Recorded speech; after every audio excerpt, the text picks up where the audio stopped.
Can't believe he's done it. The conference room Clash champion, Pat Chowder, being lifted into the air by a cow with human teeth. Oh my gosh, that's the game. What a game. And Zero Skater is our new champ. Oh my goodness. He was not expecting to survive that attack. And that is it. Chad is the winner of Summer of Legends.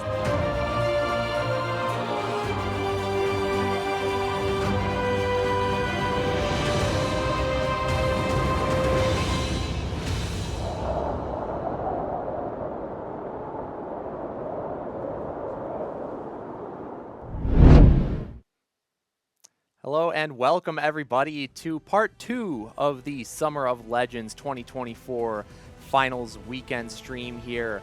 I am John, otherwise known as Zero Skater 12, and I'm happy to be your host for the evening. And we have an action-packed Day of Unmatched in for you all. So joining me are my wonderful cast of commentators. Zach, how you doing today? Good. The first semifinal was a lot of fun, so just hoping for some awesome games once again, and we'll see who's facing Kiet in the finals. Excellent. Well, glad to have you back. And Angel, you as well. How you doing? I'm excited to be here. The first semifinals was great, and I think we've got a really heated second semifinals coming in now. Two great players. I agree. And then Alex, we got a new face on camera. How you doing today, Alex? I'm doing fantastic. I really want to know which one of Kiet's alt accounts will win the struggle for dominance and face him in grand finals. Kiet up against his own alt account, huh? That'll be something. I heard that there's a rebellion or something going on, and there's a whole plot line I've been keeping up with. Yeah, something's been happening in the Discord. I haven't quite kept up 100%, but it's some weird stuff going on. But anyways, we are back for round 2 here. So earlier today, if you all saw, we had the first semifinal between Kiet and zzzzaa1. And Kiet did end up winning that one in a pretty convincing 2-0 fashion, not letting Achilles get a win on Ninja's side. Kiet won with the Muldoon and then the Yananga over the Achilles for a 2-0 win there. But there were some good games, really exciting to watch. And so if you didn't see that one already, make sure you go check it out after the fact. But here we are for round 2, going to be Tarik versus zzzzaa1. Now, again, two really good players because everybody here up to this point are top-tier players. We're at the best of the best. What we have now is the second semifinal for the Legends division because this year we actually decided to split it up into a Challenger division and a Legends division.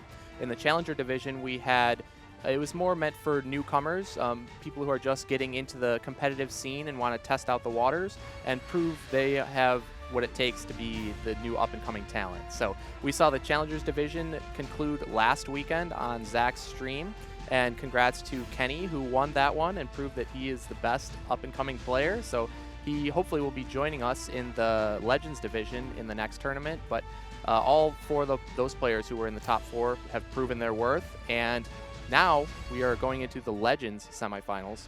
So these players, 64 of them started the tournament with an invitation because they made a top 64 in the previous Winter of Champions event earlier this year. And then the other half of the players had to fight their way through qualifiers. We hosted a number of qualifiers throughout the past couple of months leading up to this event, and the players who made top cut in those qualifiers got an invite to the Legends division here. So that gave us 128 players to start with. We had a small group stage. Players had to win 2 out of 3 of their group pools matches, and then they would make it onto the top 64 elimination bracket. And from there, we've been going week by week, just single elimination, best of 3 matches, up to where we are now in the top 4. So these players have fought through many very strong opponents, the best in the world, because this is a global competition. And so we have the top talent in the world for Unmatched, which is just incredible to see.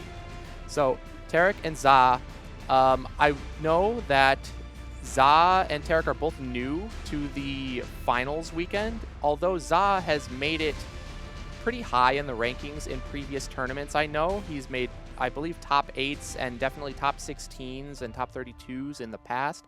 So he's not necessarily a newcomer to the scene. He's been slowly climbing the ranks towards the top here. So I'm not surprised to see him in the semifinals. But Tarik, on the other hand, is a newer player. I believe he is the only one out of the top 4 that we've had this weekend who came from the challenge, or not the challengers division, but came from a qualifier originally. So he had to play through qualifiers and then play through pools and all the way through bracket up to make his spot here in the top 4. So pretty incredible showing for Tarik. So I'm really excited to get into these games. But do we know anything about these players? Do any of you have any info as far as like insider knowledge on what kind of picks you might expect to see here? Well, for Tarik, I was kind of looking through the information of what they've played and what they've done. So, for example, in the qualifiers they played a gaggle of interesting fighters between Jill, She-Hulk, Achilles, Strange, Luke Cage. And another thing I'd like to point out is that they went undefeated in their qualifiers. So they started off with making a pretty big mark of themselves and going straight up all the way to the bracket to where they are now. Yeah, that is very impressive to go undefeated in the qualifier. Yeah, for sure. And between that, if I check the player stats here, let's see what Tarik is looking at. I do want to bring up, too, we have Alex here, which Mr. Alex here made the top 8 in this tournament, just barely getting knocked out by Tarik himself in the previous round. So, Alex, do you have any insider knowledge on what kind of play style Tarik has or what kind of fighters he tends to gravitate towards?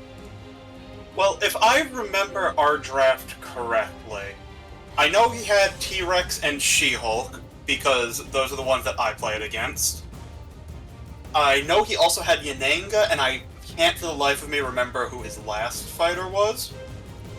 But if I remember looking at his stats, it looked like he's fairly comfortable piloting the She-Hulk, and you could definitely see that in some of our games where he played a fairly solid She-Hulk against my Tesla and Sinbad. Mm-hmm.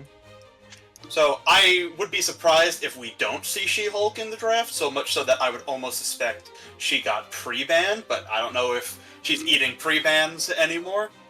And T-Rex, well, there's not really too many different ways you can experiment with T-Rex. Dinosaur goes raw and somebody dies fast. Yeah, that's pretty typical. So, yeah, I agree with you. I don't think we'll be surprised to see either of those fighters. Zach, did you happen to catch Za's previous top 8 match? I did catch some of it, yes. The very exciting one against Phantom. We saw some crazy games there. Za actually intentionally leaving Sherlock open and looking to beat him twice, which is not something that you can often do because Sherlock is probably the best character in the game. And it's not something that I would say is for the faint of heart, leaving that open, because even if you do go for counters, you know, your opponent could always self-ban and leave you in a tough spot if they've played around your picks outside of the Sherlock. And then even if you do go for it, some of the matchups that are good against Sherlock can still go wrong because Sherlock's Sherlock. Yeah. And so we saw T-Rex and Houdini get wins into Sherlock, and the Houdini game in particular was the one that finished the set and got Za into the semifinals here. And yeah, I think that is one of his most played and probably most liked fighters. Just seeing how he played it, plus the stats on his page as well. Another one that I'd like to call out that definitely needs to be in the right spot, similar to how we saw Kiet take InGen, is Daredevil. Daredevil is one that I've seen Za pilot very, very well in the past as well. So as long as you have the opening for it, you can maybe see it here in this setting. But yeah, so that's kind of what I'd be looking out for. And honestly, if we can get even part of the excitement of those top 8 games that Za had against Phantom, we're in for a good set here. Yeah, that is just an insane strategy that worked out for him, and there's a lot of, debate in the community around whether or not you should be letting through fighters like Sherlock or Elektra and trying to counter them. And some people are on the side of, no, you auto ban them every time because if you don't, you get punished. And then some people are on the side of, well, if you know that the opponent is for sure going to pick them and you can draft in a way to put them in a bad spot and you know what you're doing, which is the key, then you can take advantage of that predictable draft and punish your opponent for playing into it. And that's exactly what we saw zzaa do in the previous round, which is very exciting to see against especially such a top-level player like Phantom. So yeah, that was just really exciting. And do you guys think we might see something like that happen again today? It's possible, though. I do think that maybe a little bit less likely just because of perhaps, I think anyone who was paying attention to that top 8 would keep that in mind when going into the draft here. Something that we didn't really mention before either, but Kiet did something similar, leaving Strange open, who is one of the ones that also usually ends up in that kind of must-ban spot, and getting the wins against him too. So yeah, I don't know if we'll see it again here. It might be a situation where zzaa doesn't want to kind of overplay his hand and try to do it again right after it being so successful. But if we do, hey, I'm down to see Sherlock lose. Yeah, right. Well, I'm taking. What do you think? If you had to pick one, Zach, I'm gonna put you on the spot. What's your bet here? Were we gonna see that or not? I don't think so. Okay. Okay. How about you, Alex? I'm gonna say no, but I hope I'm wrong. Okay. No, because I can actually approach this from a different angle, because I played against Tarik, and how our pre-bans went, I took Electra out immediately, and then he followed up with a Sherlock ban. So I think we're both on the same side, where it's just, don't risk it, don't try to get fancy, just take your opponent to a regular game of Unmatched, and let the skill speak for itself. Yeah, that's very reasonable. How about you, Angel, if you had to pick here? If I had to pick, I think zzaa wouldn't do it again because he already successfully did it once, and pull that off is just insane, especially against one of the best players like Phantom. So if I was in his position, I probably wouldn't risk it again. But who knows? It clearly zzaa has shown that he has been practicing a lot. And a lot constantly. I think I even see him on Discord. Will sometimes show you what you're doing. I almost see him constantly on TTS. So go ahead. If anyone was going to find it, it would be a player that's just grinding that much. But who knows? Maybe he will pull it out. Yeah. So if I had to bet on it, I'm in agreement with you guys. I don't think you risk it at this high level. I think it was a cool gamble that worked out in his favor against Phantom, but if you hit the jackpot once, you gotta just walk away. Take your wins and walk away. Don't push Go home. Don't push your luck. I love gambling, John. I don't think you push your luck, but I will say. Don't be like Alex. I will say that I have seen zzaa make a lot of crazy picks in the past. Not just what we saw in the top 8 with Phantom, but I've seen him play a lot of Ghost Rider, and so I know he really likes to counterpick his opponent with sneaky picks like that, and so I wouldn't be surprised if we see a fighter like Ghost Rider pulled out in the finals here, because he's obviously practiced, he obviously knows what he's doing, he knows the matchups that he's targeting, and he has the fighters to answer properly. So I'm really curious to see what their draft comes out to be like, but before we get into all that, let's play a quick video, because we have we've been talking all this hype about Unmatched, and there might be some new viewers out there who don't know what this game is all about. They're not really familiar with how it works. So before we actually get into the gameplay, let's play a short video showing you guys what Unmatched is all about. Unmatched is a card-based tactical fighting game featuring various characters from history, literature, and fantasy. The goal? Reduce the opposing hero's health to 0. Players take turns performing any combination of 2 actions, from maneuvering, scheming, or attacking. A maneuver causes the player to draw a card from their deck and lets them move any of their fighters around the board. They may increase the distance of their move by discarding a card known as a boost. When a scheme card is played, simply follow the text on the card to complete the action. For an attack, the turn player will choose a card from their hand to place face down for combat. The opponent will have the option to place one of their cards down as defense. The value on the cards will determine the damage dealt in combat. Melee fighters can only attack adjacent spaces, while ranged fighters can also attack any space within their color-coordinated zone. Some characters have sidekicks to help them out, and others fight solo. Each hero has their own unique abilities and deck of cards to bring the character to life. Because in battle, there are no equals.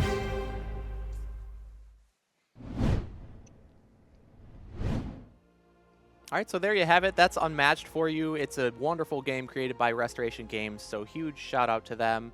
They are just incredible. Their interaction with the community is truly unmatched. I mean, they've created this game, not only developing it, but developing this community and building it, and they're so supportive of everything, and they sponsor these official online tournaments. They also host plenty of fun tournaments at conventions such as Gen Con or Origins or PAX Unplugged, and they're just a wonderful group of people. To be able to work with them has just been awesome, so huge shout out to Restoration Games for everything they do for all of us. And big thanks to all of you commentators as well for being on here with me, because this is always just a blast, and it's finals weekend is just one of the best times to be an Unmatched fan. I mean, the hype is at its peak, and the community is so strong and active during this time because everybody has eyes on these 4 players. You know, over the weekend, they all want to see who is going to take home the next trophy and who's going to be the new champion. So always very exciting. As well as we do have some new Unmatched content on the horizon. So Angel, you want to talk a little bit about what's coming up next for Unmatched? Yeah, I mean, you were mentioning support and how much Restoration has done for us. Well, this is our opportunity to do something for them, because right now on Kickstarter is the Unmatched Adventures Teenage Mutant Ninja Turtles set. I will never shut up about the set. You can never get me to shut up about the set. I will love it with all of my heart. It's Unmatched Adventures. It's the cooperative version of Unmatched, but everything's cross-compatible, so no matter what characters you want to bring in and mix and match to play in regular competitive or cooperative, you can literally do whatever you want between them, and that's one of my favorite things about the cross-compatibility between the two games. But this Unmatched Adventures is obviously Teenage Mutant Ninja Turtle themed. It's got the 4 heroes, Leonardo, Donatello, Michelangelo, Raphael, but it's also introducing the playable villain decks for Shredder and Krang as well. So it's a total of 6 fighters. 2 new campaign modes where you can go against Shredder, taking over New York, or go up against Krang in his ultimate die of destruction. And yeah, so right now it's going to be on Kickstarter. I'm going to go ahead and... Oh, never mind. Darklight already got me. Pop the link in the chat. You can check it out there. We're going strong with backers. You can donate. If you're unsure on what exactly you want to get, you can just put $5 for now. It's like, I think it's called Just a Slice. And that'll give you access to the Pledge Manager. And then later on, you can like edit to add whatever you want or don't want. And any bit helps, really. So it's highly appreciated, and if you love Unmatched, if you love Ninja Turtles, if you love the game, and you want to support and give back to Restoration, this is the way to do it for sure. Yeah, it's definitely not going to be a set you want to pass up on. Even if you're not a huge fan of Teenage Mutant Ninja Turtles, the IP, I mean, the art is still top-notch, as it always is in Unmatched, and there's just so much content packed into that box. Being a cooperative adventure, like you mentioned, you can play on a team with your friends up against the villains, or you can just take those fighters and play against, you know, your friends competitively like we are here. And just the new mechanics and everything they always introduce into the new fighters is always super cool and a ton of fun. So there's plenty of ways to play. So even if you're not the biggest fan of TMNT, it's probably going to be something you want to get your hands on for sure. And then we also have the Witcher sets coming up later this year. They've been starting to slowly roll out some cool reveals that I know Zach and Angel, you guys have taken part in. So that is really cool. Zach, you want to tell us a little bit about what's coming up for The Witcher? Yeah, sure. So there's going to be 2 3-fighter sets, similar to how the Marvel boxes work. So you get 3 fighters. Both of them have also been confirmed to have 2 maps. So you're going to have the double-sided boards, and they're going to be 2 unique maps instead of it just being, 1 map and then the other side without the normal zone layout, like having the rings instead. We're going to get 2 unique maps per box, which is always exciting. It's I think another point just to highlight how they do listen to the community feedback, like you guys have been highlighting, because not only have they put those villain decks in the TMNT thing, but they've started doing more upcoming sets with 2 maps, and that's something that community has been asking for, because the original sets used to have that, and then they went off of it for a bit, but it seems like at least for the next few they're coming back to that strategy. So you get 6 fighters and 4 maps if you get both sets. They are going to be bundled together if you want to get everything at once. And that's going to come with an alternate art mini for Geralt. It's going to be him in the bathtub, which is just a lovely reference to the games, and I absolutely love it. And then you're also going to get foils for each of the 6 fighters in a pack that comes with that bundle as well. The 2 sets are Steel and Silver, which is going to be Geralt, Ciri, and the Ancient Leshen. And then the other set, Realms Fall, is going to be Philippa, Triss and Yen, and then Eredin. So if you're even a little bit of a fan of The Witchers, whether that be the books, the show, or the games, then I definitely recommend checking out and keeping up with the reveals. There's a link to the bundle that you can pre-order as well. I'll get that here in chat for everyone in a moment. But yeah, that's going to be releasing, fingers crossed, later this year, like November, December. And we've already seen a bit of the set from the reveals, and it's looking awesome so far. So I definitely recommend it to anyone who's even a little bit interested in the theme. But if you're already a fan of the IP, then it's a slam dunk for sure.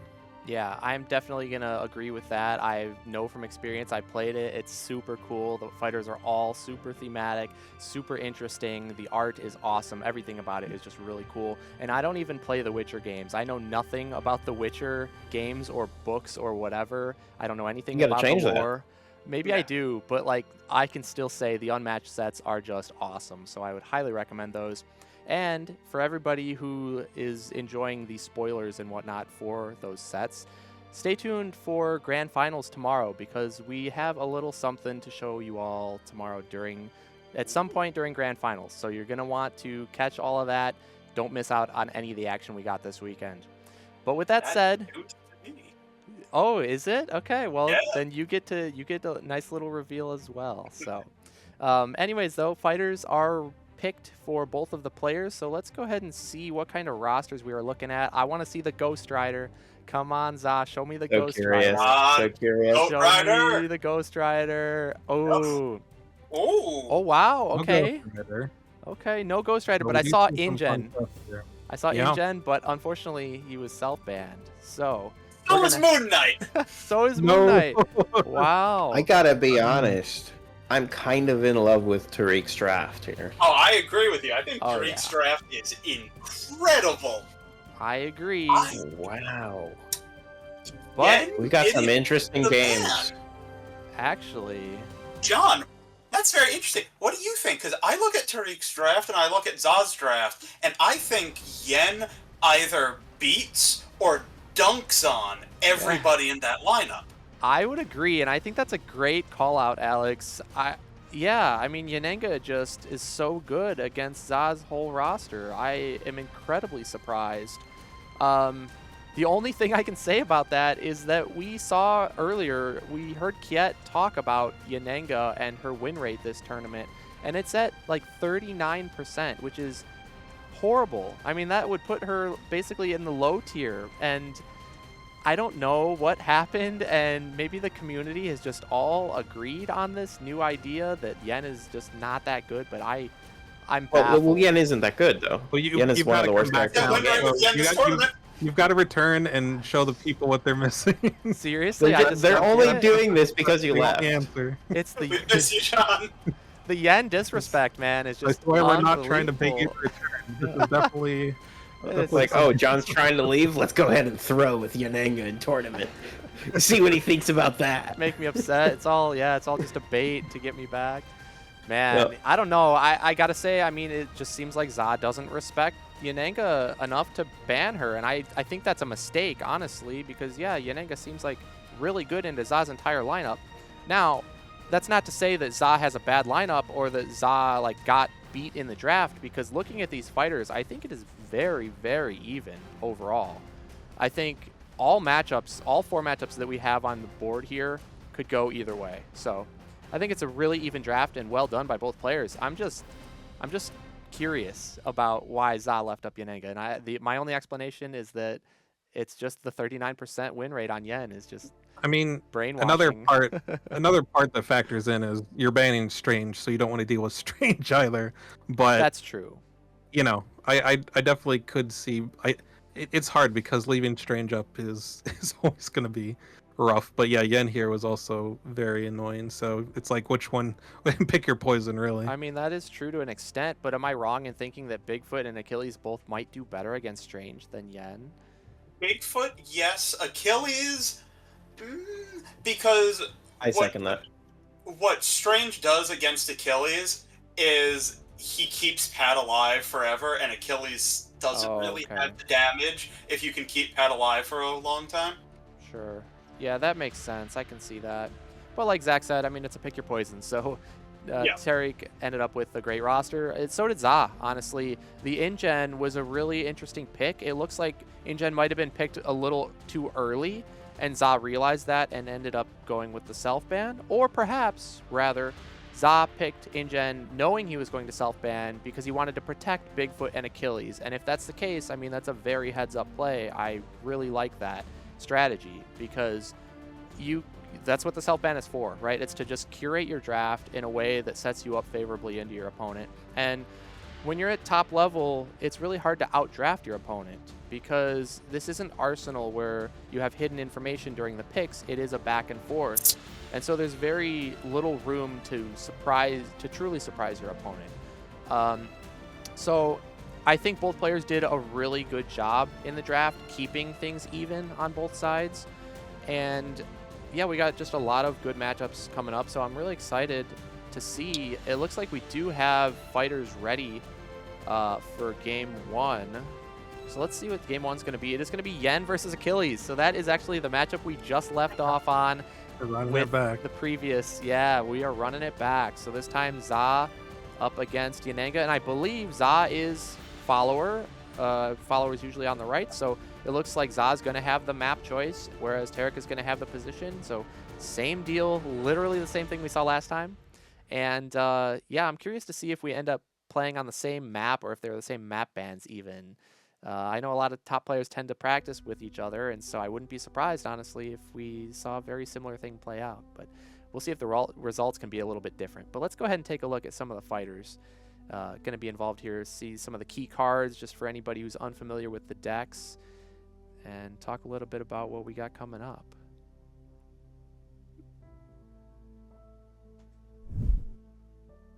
All right, so Alex, I typically take Yananga because she's my baby, but I'm going to let you take it away with this one. All right. Well, as the honorary Zero Skater 13, I will gladly take up Yananga.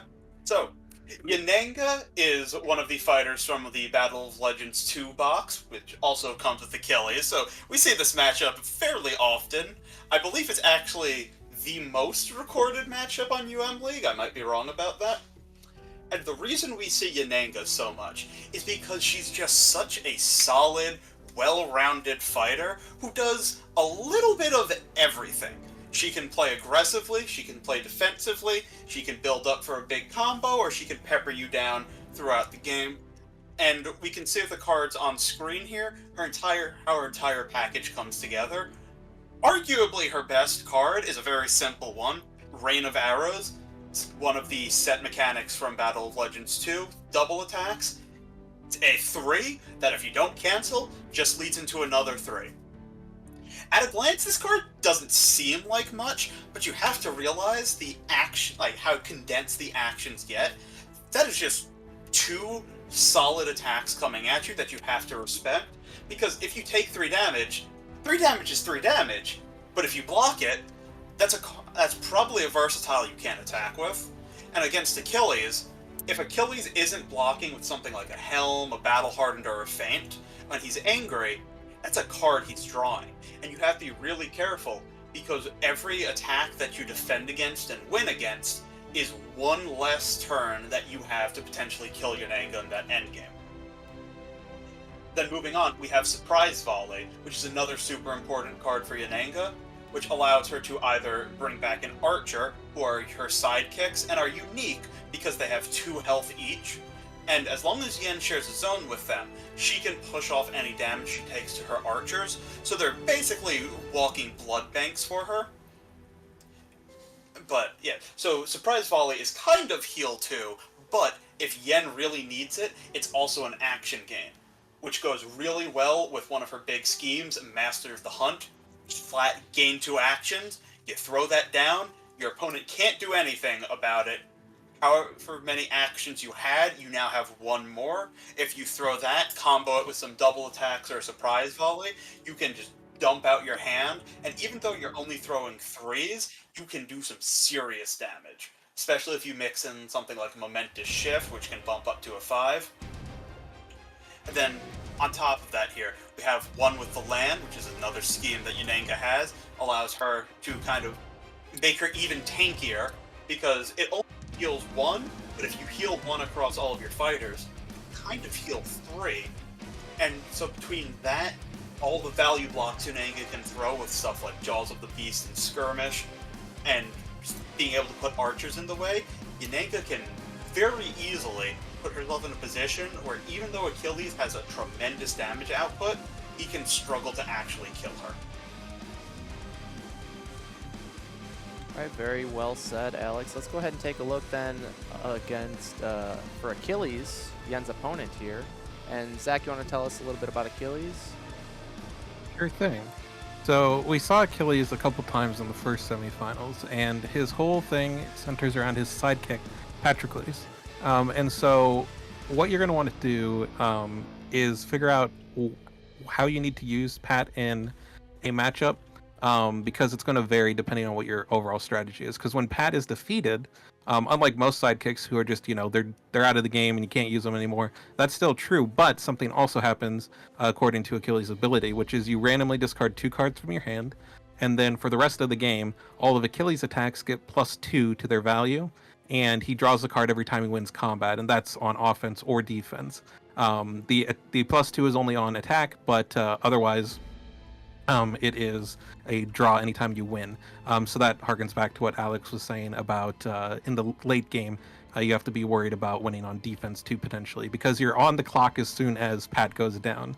And the more cards you have in deck when Pat dies, the better, usually, because it gives you more time to take advantage of that +2 to overwhelm your opponent's defenses, because Achilles has quite a few 4-value attacks in his deck, which means those swing for 6 when he is enraged. He also has what all of the Battle Legend 2 fighters have in double attacks, and those both halves of that get the buff. So Achilles starts hitting very hard once Pat dies, but he also starts drawing cards very quickly and runs the risk of exhausting if your opponent can survive the onslaught.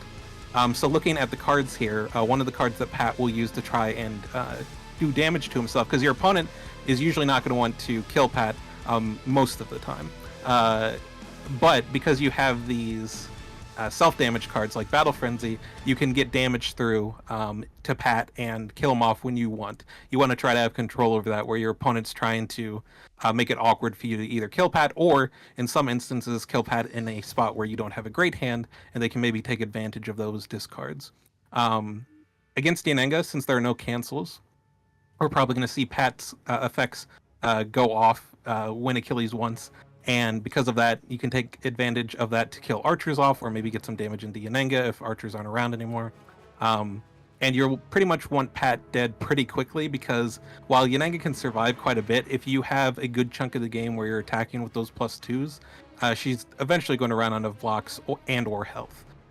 So we'll likely see Pat want to use those Pat cards aggressively. We've got the Under Achilles Helm, which lets him swap in as well.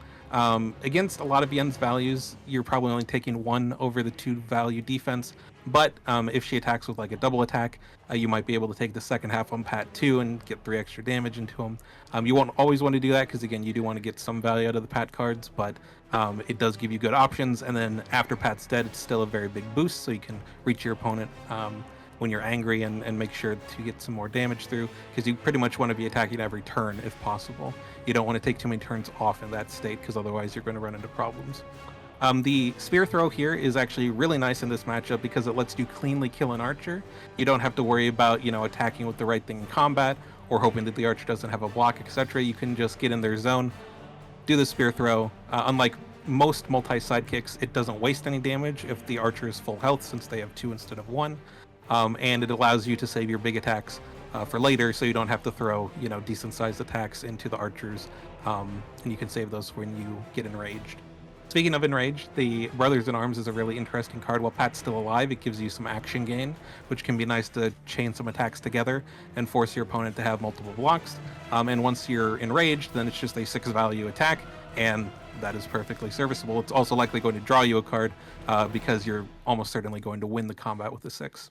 And finally, we've got Battle Hardened. This is a bit of recursion in the deck.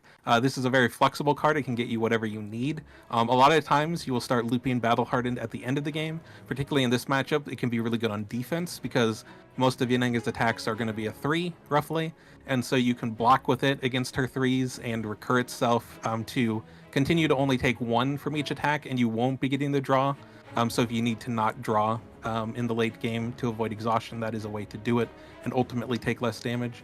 It also lets you get back copies of whatever key card you need, maybe spear throws for archers, maybe just a big hit with something like Brothers in Arms, maybe a double attack. It's very flexible in that regard. It can also help you get back something that maybe you lost when Pat died. And so yeah, just a very good card overall, and one that you want to try and maximize the value when playing as Achilles here. So yeah, we're ultimately, I think, going to see something similar that we saw earlier, where you want Pat to get some value and go down fairly early, and then try to get those big value attacks into Yanenga, and hopefully overwhelm her defenses. Yep, I agree. And it looks like the map bans were the same exact ones as last time, with the Globe, Sanctum, and Heorot being banned out. And we'll take a look at, of course, the map that will be played on is once again Raptor Paddock. Go figure. So if it ain't broke, don't fix it. Yeah, these players have a very similar thought process. Raptor Paddock is unique in the way that it has one-way arrows, those orange arrows that you'll see on the map there. You can only move in the direction of the arrow for maneuvers, but they are still considered adjacent. So if you're in the pit, is that center green area with those brown spaces surrounded by the one-way arrows, that is the pit, because there's only one way out into that blue space there, and if you can push someone into the pit, block off the blue space, you can keep them trapped in there, and that can be very deadly. But you can still attack through the one-way arrows. They're still considered adjacent, so that's okay. And there are still zones, the zones are still the same for something like spear throw. Even if Achilles gets stuck in the pit, he might be able to chuck a spear out of the pit there and still hit Yanenga or an archer. So both these fighters do have movement effects to get out of the pit, so that's not the biggest concern. But the major factor here is that Raptor Paddock is a pretty small map, one of the smallest ones in the game. It has a move for center, which is basically the spot that you stand in that you can reach any other space for a melee attack with a movement of 4, and so that's really going to help out Achilles when he needs to go in and make those attacks once he's angry, when he's only a solo body without Pat. So we'll see how this plays out, see if it ends up a little bit differently than our previous game. But let's jump on over to Vorpal and see what happens for game 1 with Yanenga against Achilles. I'm getting deja vu over here. Yes. Immediately, one thing I'd like to point out, the Pat positioning from ZA is very different compared to what we saw from Ninja. Yep. Yeah, and before I we saw do Pat like up that. top. I do like that position with ZA. He's fearless with Pat, putting him right up front, because we saw in the Ninja game, Kiet just backed off into the yellow zone with the archers and Yanenga. So if, ZA, or if Tarik wants to do the same thing, ZA already has Pat primed and ready to make an attack first action, and then he could back off second action rather than having to approach, which is typically better in Unmatched.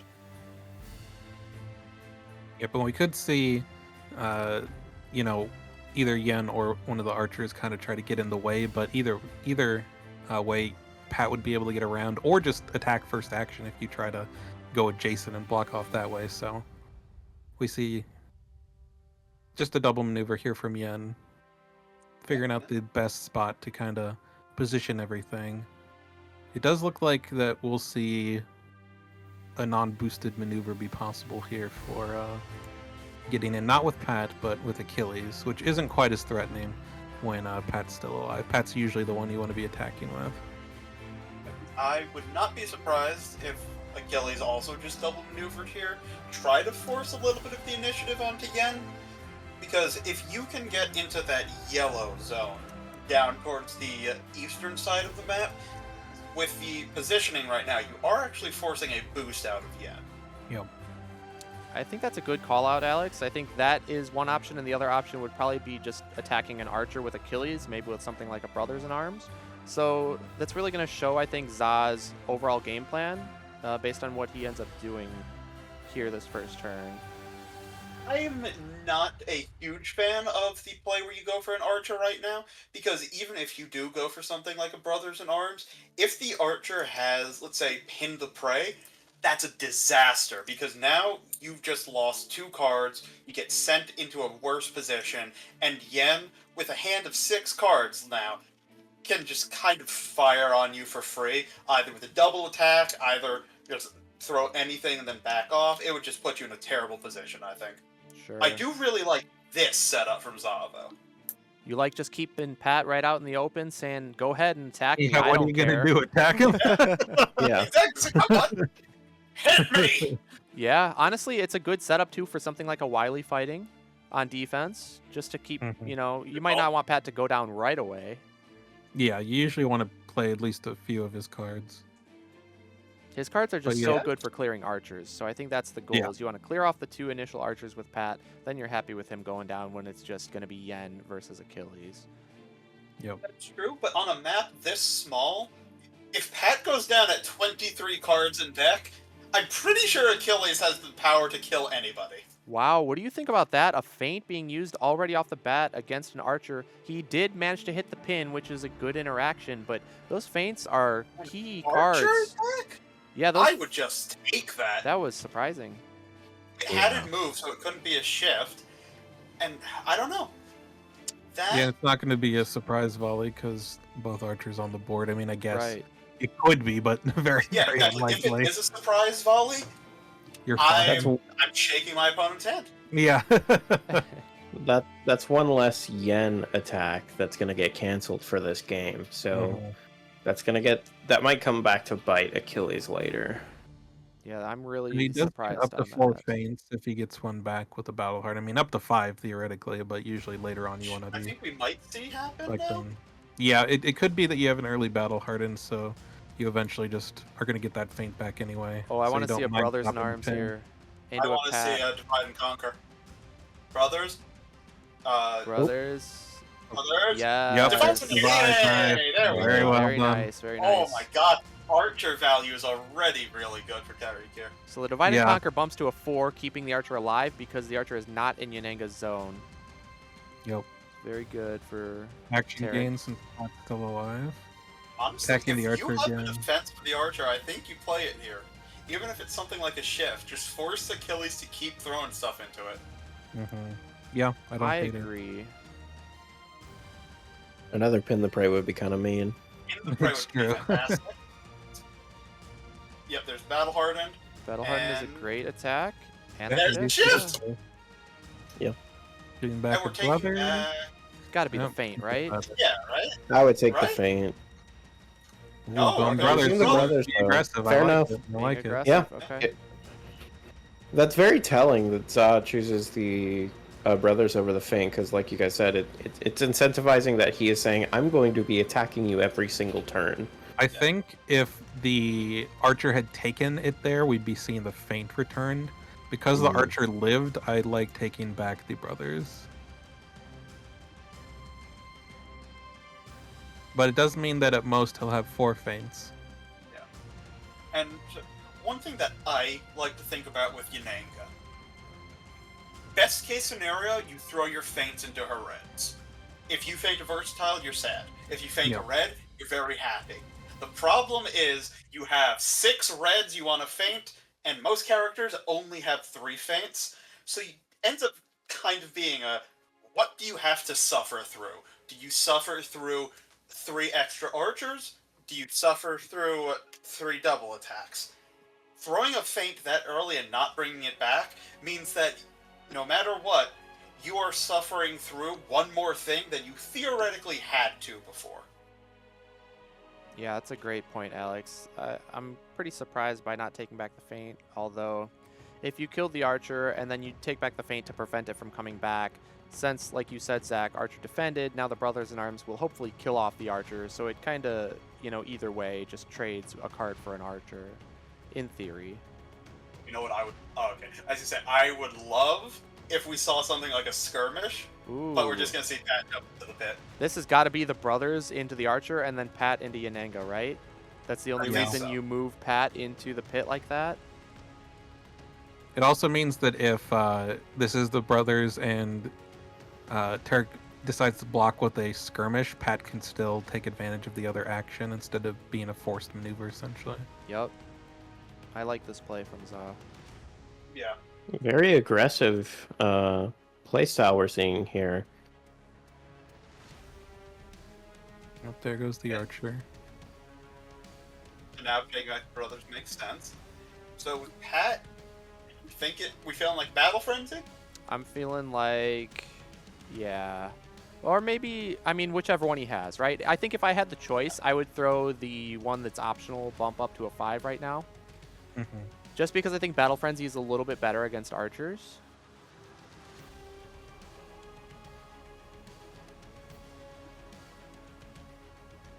But, like, imagine a skirmish. Yeah, Battle Frenzy is good into Yen's value box. That's true. I would love to see a shield formation here if I'm Yen. Just a Oh, stout nice. Battle Hard. Oh. Now that is a Set big up deal. early. Okay.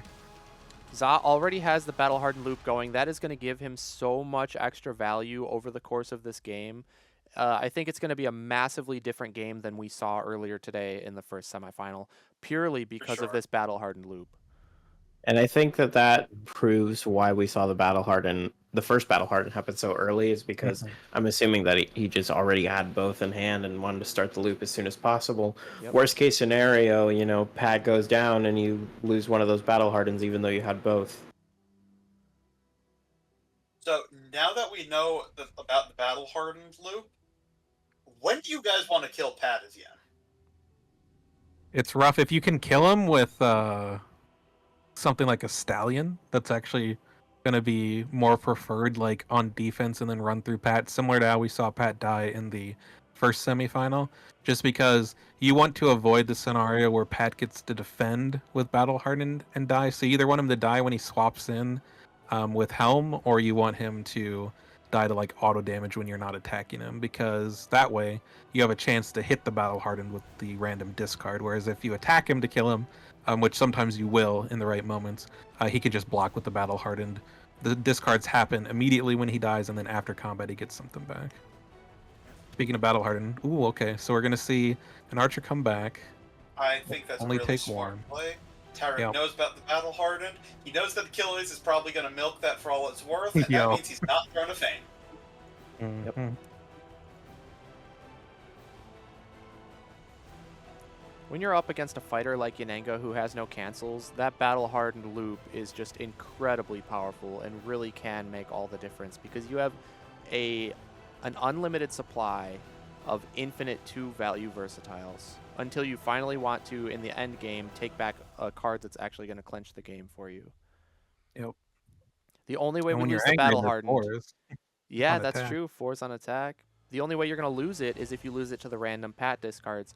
But as long as Pat is defending with that card, or Achilles is defending with that card whenever Pat is going to die, then you save the Battle Hardened, because since Pat died during combat, you will do the discards while Battle Hardened is still essentially on the board, and then you can get back the other Battle Hardened guaranteed. So I think that's what we're going to be looking for. And then to your point, Zach, I think Tarik wants to kill off Pat with something like a Stallion or Point Blank effect, so that you can have a chance to cancel that Battle Hardened loop. Ooh, we're boosting with a double to get in on the Archers. I'm really surprised on that. Gotta I feel be like Wiley? is that brothers? I feel like you're setting up a brothers here, right? Yeah, brothers into another Pat attack is what it feels like. Hopefully kill the Archer with brothers, and then hit with Pat. Because that stops Yen from putting the damage on Okay, the good Archer. call. Good call. Yeah. And you don't want to attack the other one, because in case they have the divide. What if it's another brothers into a first Pat one. attack?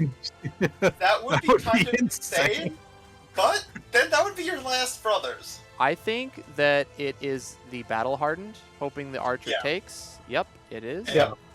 There it is. Loop him back, and now you're in a He's pretty gonna good get spot himself. because Yen is kind of cornered. You can't get far away from Achilles unless you play something like a stallion to run through. But if you're trying to maneuver all the way around, Achilles is within a single maneuver range no matter where you go at this point. Hey, Achilles, catch one of these, I say as I throw a double attack. Just to recap, Battle Hardened is blocked 2, 2 damage. It has gone into 2 defenses, and it has killed an archer. So That is some we've value. already seen it do so much for a single card. Yeah. And that's just the start of it. We'll see plenty more of it. I think I just attack Achilles here and then see what happens. Yeah. You can't just sit on your butt.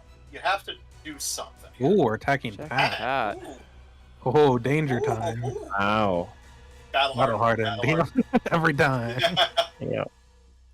Honestly, why does Za keep it face down? Just keep it in front of you. We all know. Just have it on the side. Yep. Witness my last battle hardened. Sight, not really last. We won't be saying that for a while. Witness my 17th battle hardened. I should actually keep track of how many times it gets used. You should. That would be a fun stat at the end. I remember in That's gonna be on the one of test. in one of my pools games last tournament, I think, I was playing Golden Bat versus Medusa, and we just started keeping track of how many times Alpine got played. I think the final score was 10. Good lord. Jeez. Yeah. Recursion is wild, guys. It's crazy how powerful certain cards can be in certain matchups. It's almost like the 1-inch punch for Bruce Lee into somebody like Dracula or Yananga, right? And the difference that can make. Or Wukong with Fiery Eyes into Luke Cage to stop the Still Standing.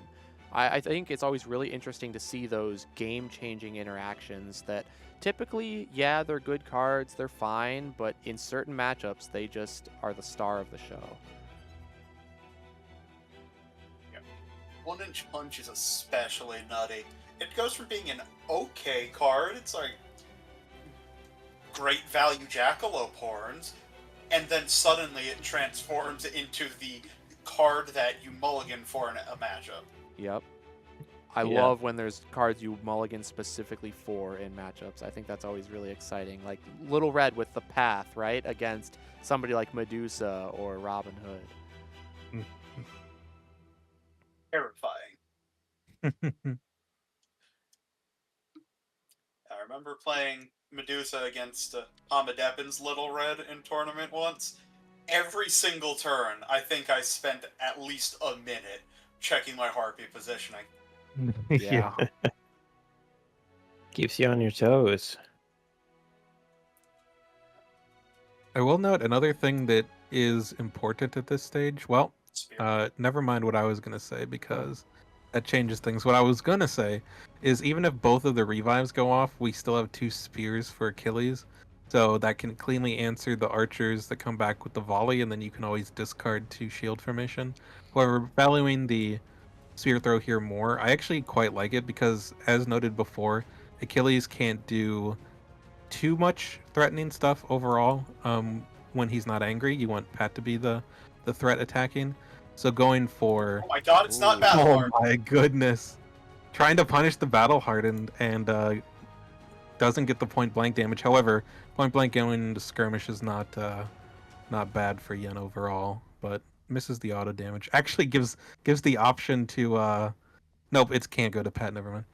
It has to be that fighter. That would be hilarious if It would be. Like, here, hit Pat. I dare you. Take him, not me.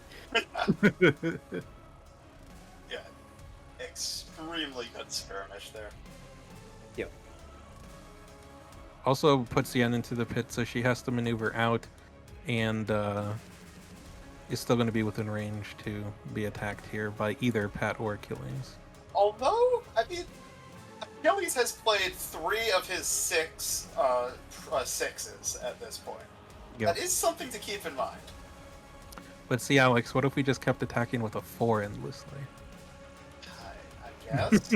It's battle hard. No, it's a good thing to note. There are also- 3 natural left, and then 2 honorary 6s left in the Wileys. But Stallion Charge does reduce damage on those, unlike against the natural 6s. I would also like to point out, Pat is on 3 health. Mhm. He's been blocking with Battle Hardened always. That means that Shift just obliterates him over Battle Hardened if you really need him to die right now. It also means the last Stallion or a point It's not bug battle into the into the one of the Pat cards is also Pat Fiend dead. Alright, so now you discard the Battle Hardened. Okay, there goes another. I was actually going to Angelcake. question whether or not you even want to discard there, since you have the battle hardened loop. Maybe Za would have been okay, just being like, okay, you can have an archer back for now, because I'm just going to attack it with a battle hardened and kill it off anyways. But that's another 6 gone. Yep. Yeah, with the Wily discard. I still do like the attack, though, with Pat, because Za's low in hand, and now you're at the point where you can defend with the battle hardened, and unless it's a point-blank offense from Yananga, everything will kill Pat over the battle hardened, everything else, rather, and that would keep your battle hardened safe, because you discard your other 2 cards, and you'd guarantee to keep that loop going indefinitely the whole rest of the game, and I think that's almost a win condition for Za. I think he's postured really well at this point, and the only thing to really make things go south really quickly is losing that battle hardened. As long as you can hold on to that, I think you are set up to win this game. So I really like putting Pat down to 1 health. What I kind of would have liked to see there. It's a dream. So I know it's not likely to have happened. But Pat's on 1 health. If you threw a Stallion, killed Pat, Achilles is going down to 2 cards in hand because he defends with Battle Hardened. And then he'd probably not bring the Battle Hardened back. Maybe he would, maybe he wouldn't. But then you master the hunt and you just try to unload into Achilles. Mm-hmm. So Yeah, that I very well don't could happen. think... Oh, man. We're not seeing it. We're just seeing an attack going to Pat. Block the Battle Gotta be Hardened. battle hardened. Yep. Oof. Oh, why? Why the double into Pat? Maybe if he tries to keep him alive, Right. blocks or something, Something battle other hardened, than the then he battle hardened, then you probably can't confirm keep it. him alive again. So But he I still don't gets to think block the second half Zot of wanted to battle keep hardened, Pat but alive, though. It's fair. Ever Yeah. blocked something other than Battle Hardened? Yeah. Yeah. I mean, to be fair, though, this is a good spot to kill... Okay. Well, Okay. Not the best hits, not the worst hits. Double attack. Keeps the battle hardened, which It's is a good hit if you ask me. yeah. The double actually is the bigger deal for sure. Yeah. The Hermes is nice, but not necessary. It's can potentially get you in if Yanang is attacking from range, but yeah, no. Losing the double does mean that you can't put as much pressure on Yun's defenses. Maneuver, boost, attack with Battle Hardened. Good lord. Honestly, We've Yeah. committed. We have committed. I would love to see that. Yananga skirmishes, pushes into the pit, runs away. Timeout for Achilles. That's a Deadpool card. You're right. It's my favorite card because it gets me. The Nanga good searches her deck and plays a card. cards. Can you imagine?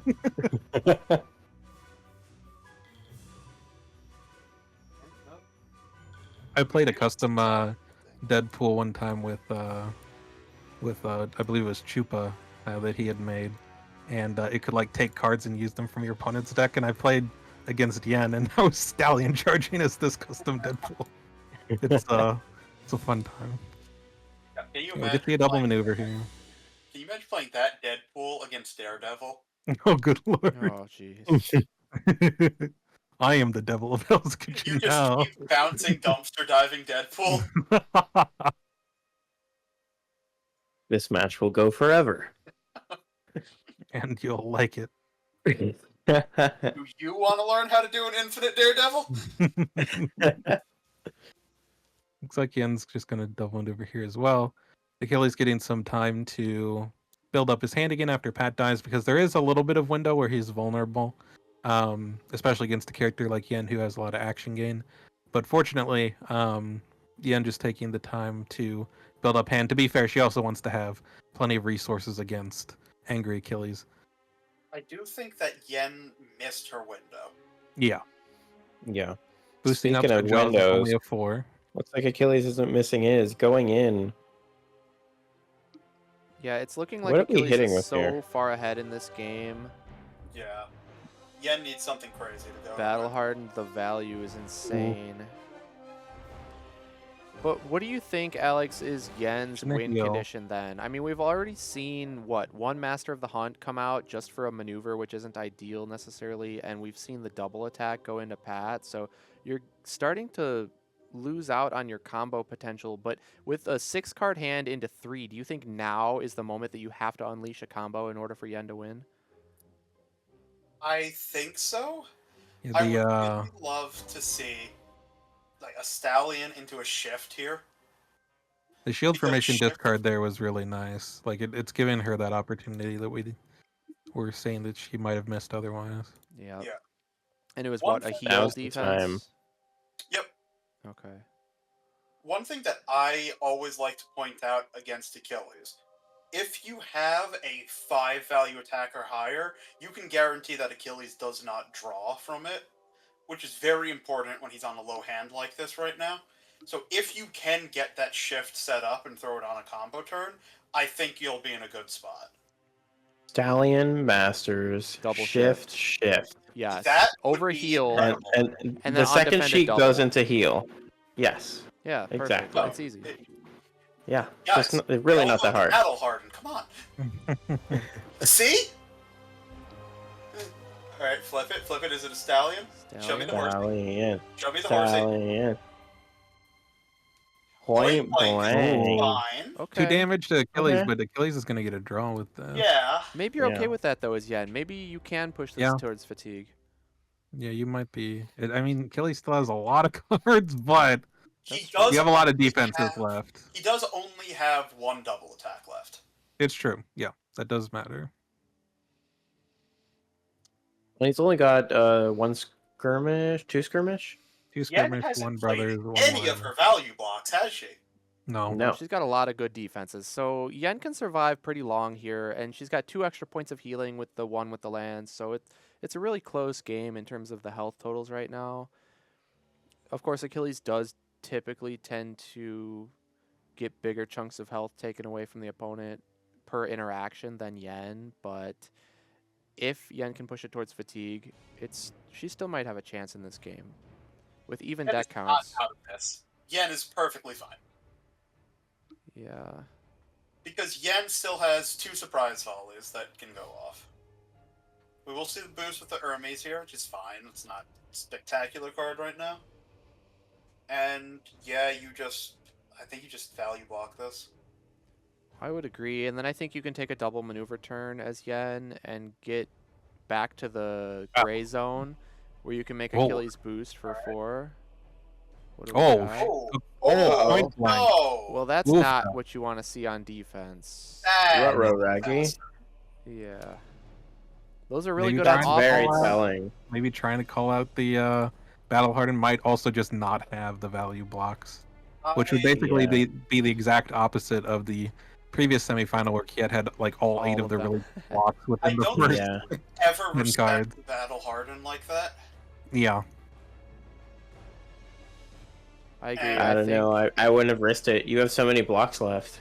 Yeah, and attacking with it is going to force Achilles to draw no matter what if he defends, and you're going to deal the 2 damage on top of that unless it's fainted. So I think using point blank on offense is what Yen wants to be doing at this spot. Yeah. Agreed. And we saw earlier, Yen did attack with point blank. If your only options were point blank, don't attack their maneuver. Yeah. This is the exact position I mentioned, though. I like this position from Tarik because it probably forces a double maneuver turn from Achilles unless... I mean, he can boost. Maneuver boost Battle Harden. It does force the boost, right? No matter what. Even if Achilles just wanted to spear throw, it is going to force the boost. So that's Yeah. pretty nice. But Yen's health However, is getting Achilles dangerously can low. take center while chasing you, which is spooky. You're right. Achilles could take center, force Yen to... Well, if Achilles takes center, Yen can single maneuver and hit no matter where. Well, no, I think what Alex is saying is if Achilles goes for the attack here, he's also still in center, so you can't Yes. really escape the following turn either. Oh, yeah. That's brutal. Ooh. All right. Maybe Still 2. gets the best value there as far as the block, but that's still 2 more damage. And Yen is now dead to 2 spears. And now Achilles took Yep. center and stayed out of Yen's zone. Oh Yep, my this goodness. is looking like a wrap here. Achilles just on the totally opposite side of the coin that we saw from earlier. Achilles is just stepping on the gas and not letting up, and Yen's health is dropping quickly.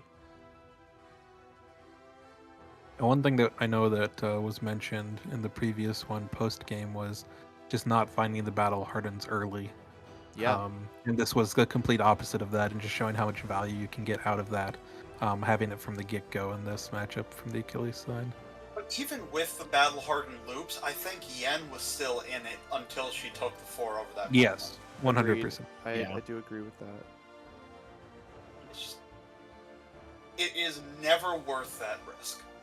Yeah, like she'd have 3 more health here if she had a value block. I mean, that was And- either calling out the battle hardened or the 2 more. double attack, right?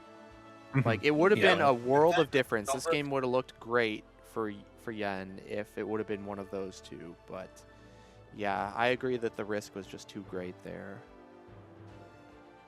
If it was a risk, like was Right, saying, it might have maybe- been no But option. to Alex's point, you probably just maneuver more in that case than if you don't have one of the Mhm. 4 value blocks. Mhm. Yeah, I'm under the assumption that Yenenga just didn't.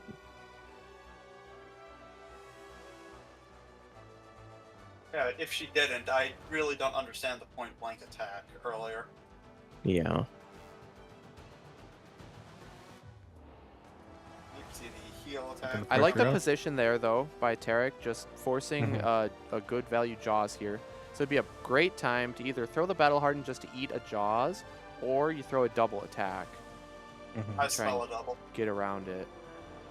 Yeah, I think the double is fantastic here. Yen is even getting so dangerously low that she has to start worrying about wily fightings on defense and how that is going to play into the math for lethals.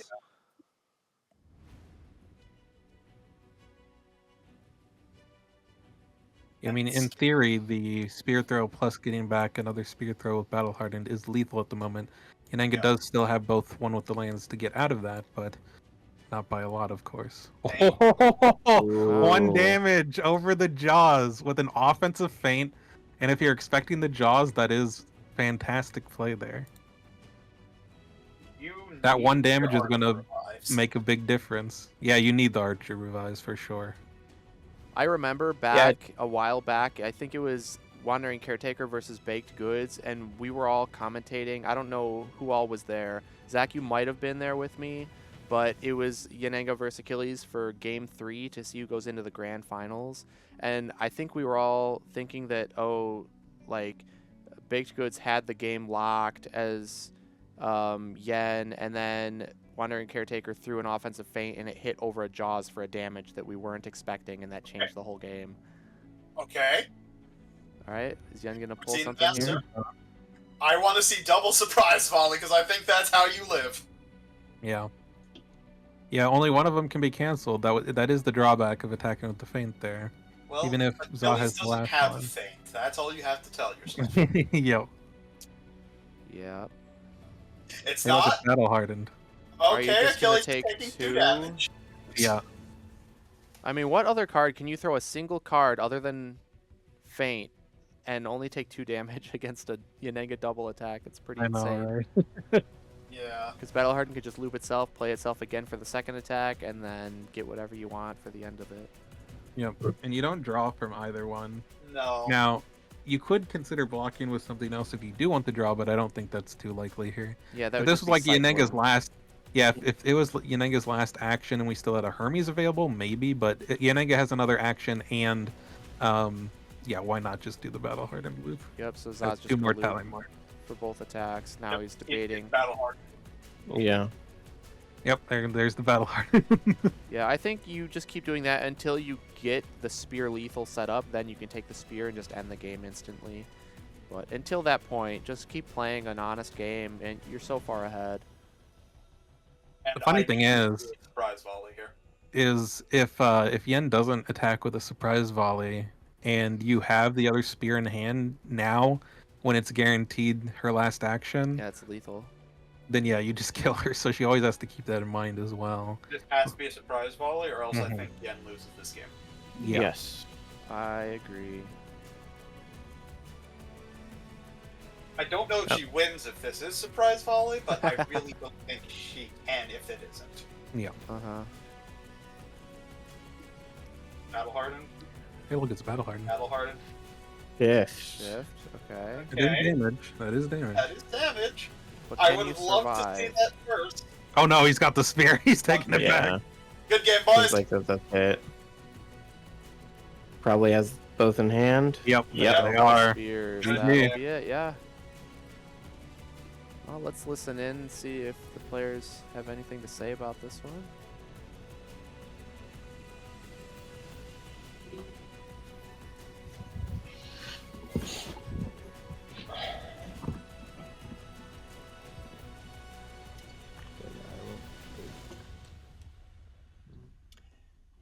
I take with foot, you think. Let's start. All right. Well, what a game we had there. I think it was looking fine, like you said, Alex, up until that turning point when Yananga took 4, defending with a point blank, and then it's like you just no longer have the HP to survive anymore, and your only win condition then is comboing Achilles down. But with that battle hardened that we saw from the beginning of the game, it stuck around the entire time, giving zzaa so much value, and that makes all the difference right there in that matchup. When you can get the battle hardened loop from the beginning, it's so incredibly powerful. And zzaa played it perfectly. I mean, he just kept pushing the advantage he had. He just kept slowly gaining more and more advantage. Never took any big risks. Just played well and got the win. Got rewarded for it. So, well played by zzaa. But total difference from what we saw last game. How's that, Heck?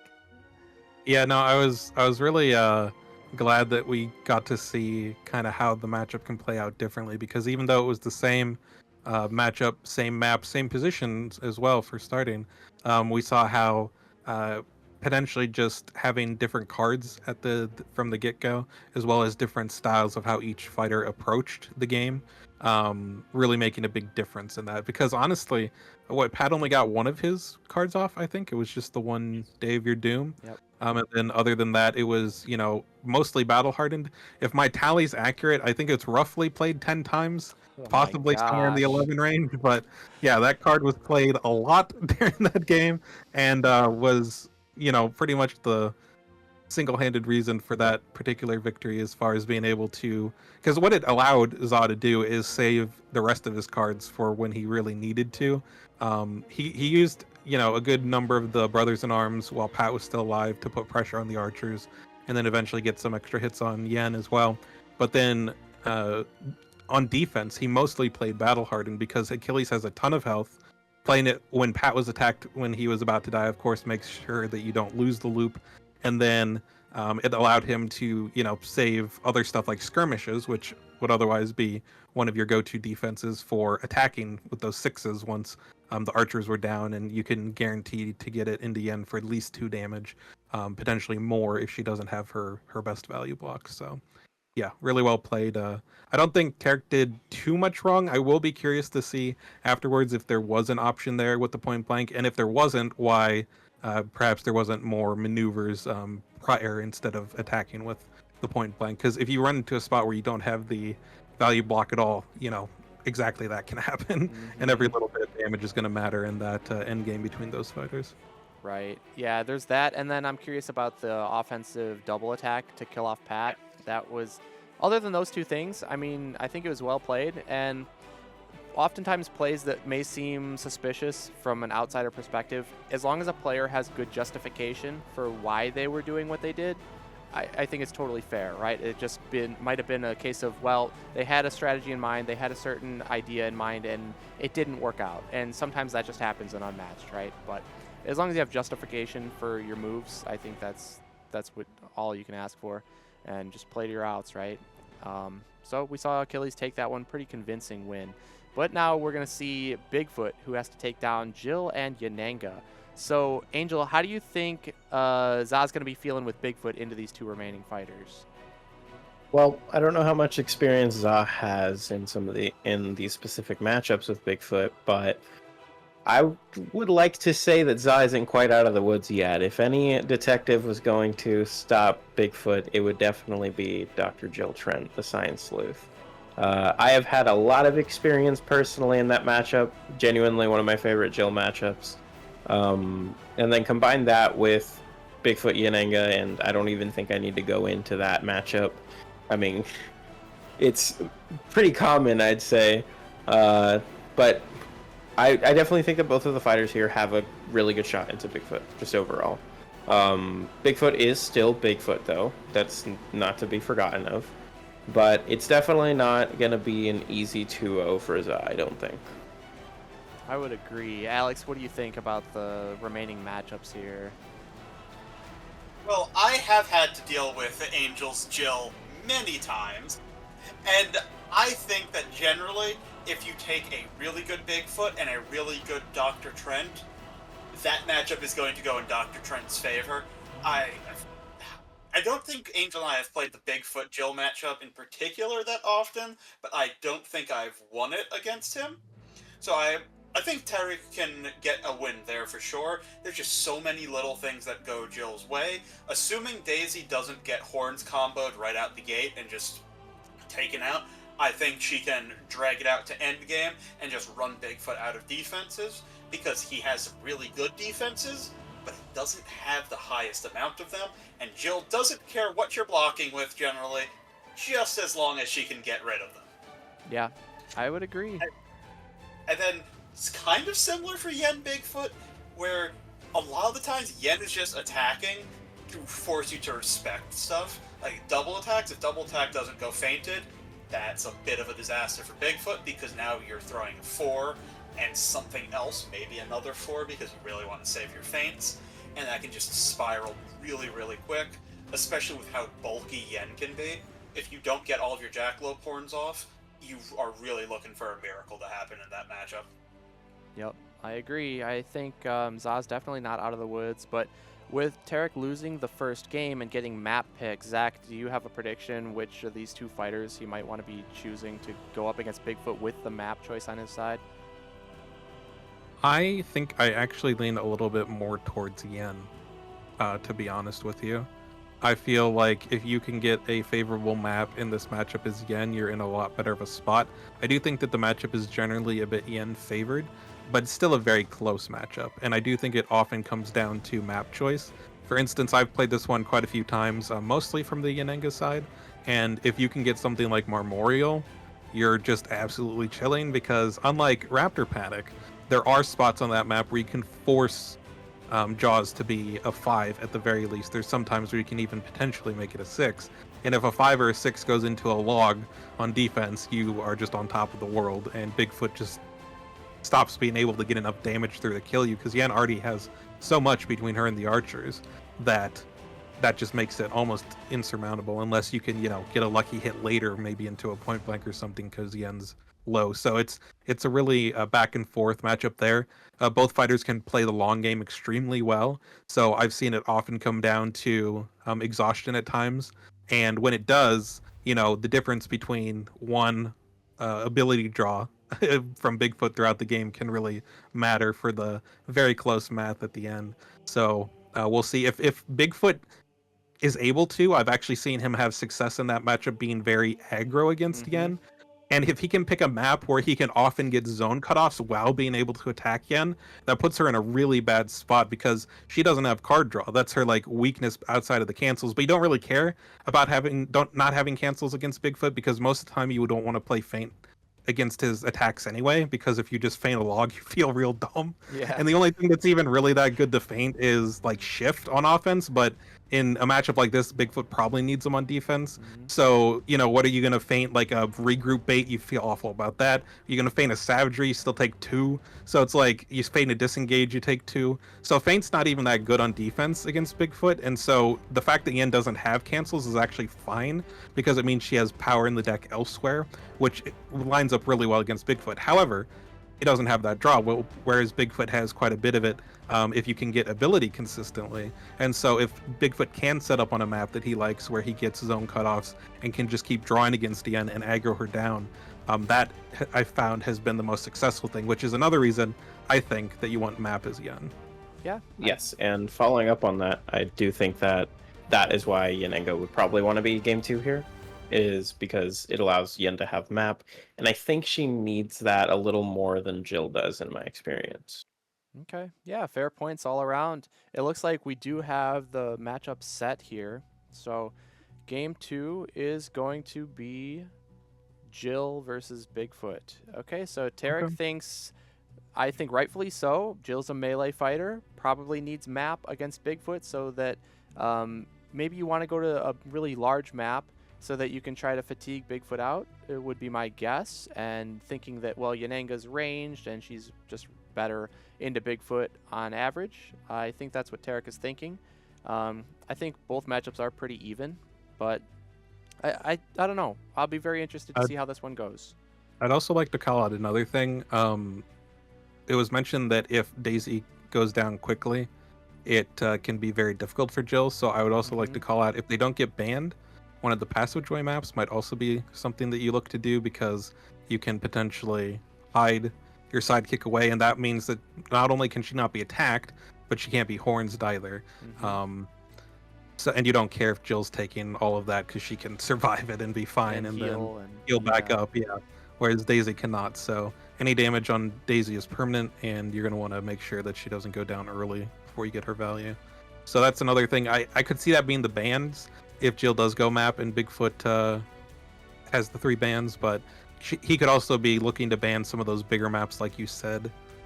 Yeah, I think interesting point. But let's go ahead and take a look at the fighters. We'll take a look at Jill Trent here, one of the newer fighters to make an appearance here during this weekend. And Angel, I know you're a big proponent of Dr. Jill Trent, so why don't you take it away?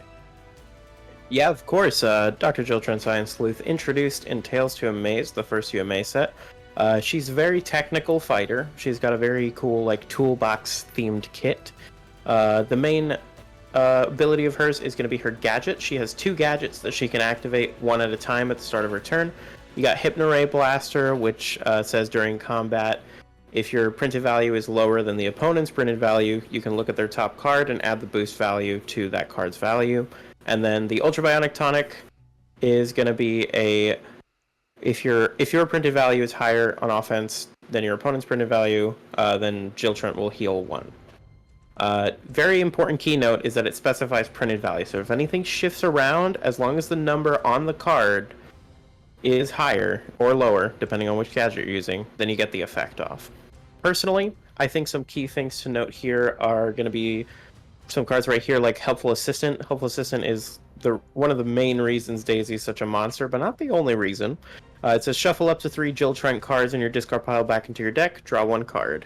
The options that you can shuffle back with this card is Battle of Wits, a very strong attack that can kind of bait out some stuff with Hypnoray, or worse, you can also win the Battle of Wits boost value, and if your boost value is higher than the opponent's boost value of the top card of their deck, then they take 3 damage, which is massive.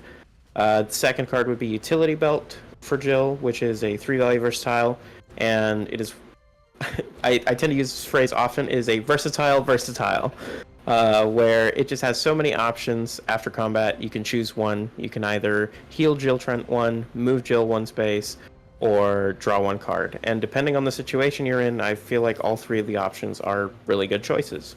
And finally, very important in some matchups, maybe not so much this one, is Hypnotist, which is a 3-value defense for Jill. And it is her cancel. If Hypnoray is active, then it cancels all effects on the opponent's card. Overall, I think the most important Jill card that Helpful Assistant will be bringing back would probably be stuff like Utility Belt. Battle Wits will probably be very valuable too. I don't think Hypnotist is going to be doing too much in this matchup, but it's still relevant enough to be noted. Other important cards for Jill Trent are going to be stuff like Caught Red-Handed, one of my favorite cards in the game. It is a 1-print value versatile. It's basically her regroup equivalent. It says after combat, your opponent discards 1 card. If you won the combat, they discard 2 cards instead. And you might be thinking, how do you win combat with a 1-value card? Well, if you remember, the Hypno-Ray Blaster is going to look at the top card of their deck and add that boost value if the printed value is lower. And this is a 1, so it's very likely going to be lower. Obviously, there's a lot of counterplay to it, but if you do win combat with Caught Red-Handed, it changes the game completely, because you're doing a 1-card trade for 3 cards, which could be enormous for the late game, considering most Jill Trent games come down to mathing out those last few turns. A couple other key cards I'd like to point out is Indestructible Cloth, very good defense, probably considered an ultimate defense. It's a 5-print value defense that says immediately this combat your fighter does not take damage from effects other than combat damage. So not only is it a 5 block, but it's also preventing any additional damage that might be able to chip its way through. Gyroscopic Jetpack is going to break some combos. If anyone's trying to double attack you, it's a 4-value versatile. Move your fighter up to 2 spaces, they move through opposing fighters, which also allows them to break pins just in case Daisy gets trapped between Jackalope and Bigfoot. Finally, another very important card to me that I like pointing out is Insightful Deduction. It is a 3-value versatile, and it says, after combat, reveal the top 3 cards of the opponent's deck, bury one of them at the bottom, and put the other 2 back on top in any order. This gives Jill Trent so much information, which I think is the key to mastering Jill, is using the Hypno-Ray not for the boost, but for the information, and knowing what your opponent is going to have and what's coming in their hand, and also being able to bury some of those cards at the bottom, and know that you're not going to have to deal with them for the rest of the game until the very end. It allows Jill to have a lot of control over the game and capitalize on key moments where she can either go in or step back. Yep, I think that information is very, very important and oftentimes underestimated in this game. Knowledge is power, so that is huge. And yeah, I think Jill, I mean, we see this Jetpack on screen, we see the Cloth on screen. There's also the 5-value versatile for Daisy. I don't remember the name of that one, but Ace Fighter, that's it. So Daisy has plenty of value blocks, and that is what Bigfoot is all about, because Savagery only triggers auto damage on a win. Otherwise, you're just hitting with big values, and those can all basically be nullified. So it's going to take quite a few attacks to take out Daisy when you don't have any tricks up your sleeve. Obviously, Jackalope Horns is the big difference maker there, but you know, you can't always find all of the cards that you're looking for when you need them, so that'll be pretty interesting. And Angel, you said you've played this matchup with Jill into Bigfoot before? Quite often, yes. Okay. So unless I'm misremembering, I don't think I've lost it as Jill yet. Interesting. All right. That's some good stats. But let's take a quick look at Bigfoot's deck here. So Bigfoot is all just about hitting big. His numbers are bigger than yours, and he's just going to beat you down with the big log right there we see on the screen. Larger than life. You got 3 copies of just a flat 6-value attack, which is basically the default highest attack value in the game. There are a few 7s, but those typically have drawbacks to them. Whereas larger than life is just a flat 6, no tricks to it, just I'm going to hit you hard and it's going to hurt. So that's the majority of his damage. Typically max value blocks are 4s, and Log can confirm for at least 2 damage, if not more, over the top of those. And then you have Jackalope Horns there in the middle. We see it's the only card for Jackalope specifically, and there's 3 copies, and it just lets you move Jackalope up to 5 spaces through people, so he can charge across the map and then deal 2 damage to a fighter adjacent, which is really, really good. So between the logs and the horns, you typically can rely on 12 damage confirmed, if not more, for Bigfoot. But against Jill, as we saw, she has those 5-value blocks, so that's going to be a little bit interesting because it throws off the math of what Bigfoot can confirm in terms of damage, and she also has healing on top of that. So it's going to make things a bit difficult. You do have Hoax, which is one of the best cards in the game, just being a 4-value versatile that lets you move 5 through people. You have the Savageries, which are other big attacks that add on additional auto damage if you win the combat, though that is going to be difficult to do against Jill. And you have, of course, Momentous Shift, which is going to hit upwards of a 5, if not canceled.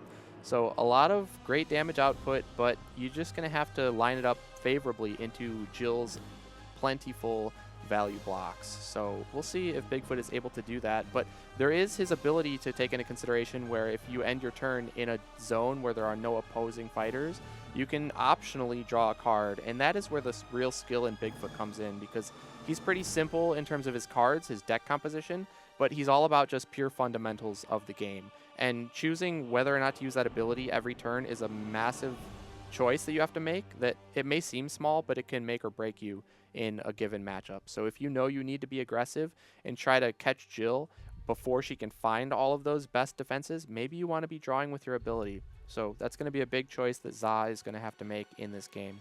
But we have the map ready as well. The map bans were Yukon, Hanging Gardens, and Sherwood. Yukon and Sherwood makes sense, getting rid of the large maps that are very corridor-esque. And then Hanging Gardens, just you don't want to be giving any extra damage, right? So looks like we are going to go to Baskerville. So Zach, like you mentioned with the corridors, or the corners rather, if you look at the top right, there are secret passages where you can move through those. And that's really good for things like Hoax and Jackalope Horns to be able to move through the portals, because normally fighters can block off portal access and make the map seem much larger. But Bigfoot can kind of negate that by moving through opponents. But the problem is in that top right corner of the library, we call it, there's only one connection to that very up topmost space there on the right where the portal is. So if you set Daisy on that space and then you put Jill in front of it, well, now Daisy is absolutely safe because Bigfoot is not ranged, has no way of dealing any damage to Daisy while she's sitting in that corner blocked by Jill. So control over that spot is going to be crucial in this matchup. Although because Tarik got the map choice with Jill, that means Bigfoot is going to go first. And I can almost guarantee that Bigfoot is going to camp that spot. Bigfoot and or Jackalope are constantly going to be camping that spot and just keeping control of it so that Jill cannot sneak her way in and protect Daisy. So although it's an option, it's going to be a big battle of control for that spot. And I think that'll be very interesting to see. So players are ready. Let's jump on over to Vorpal and see what happens with Dr. Jill Trent versus Bigfoot.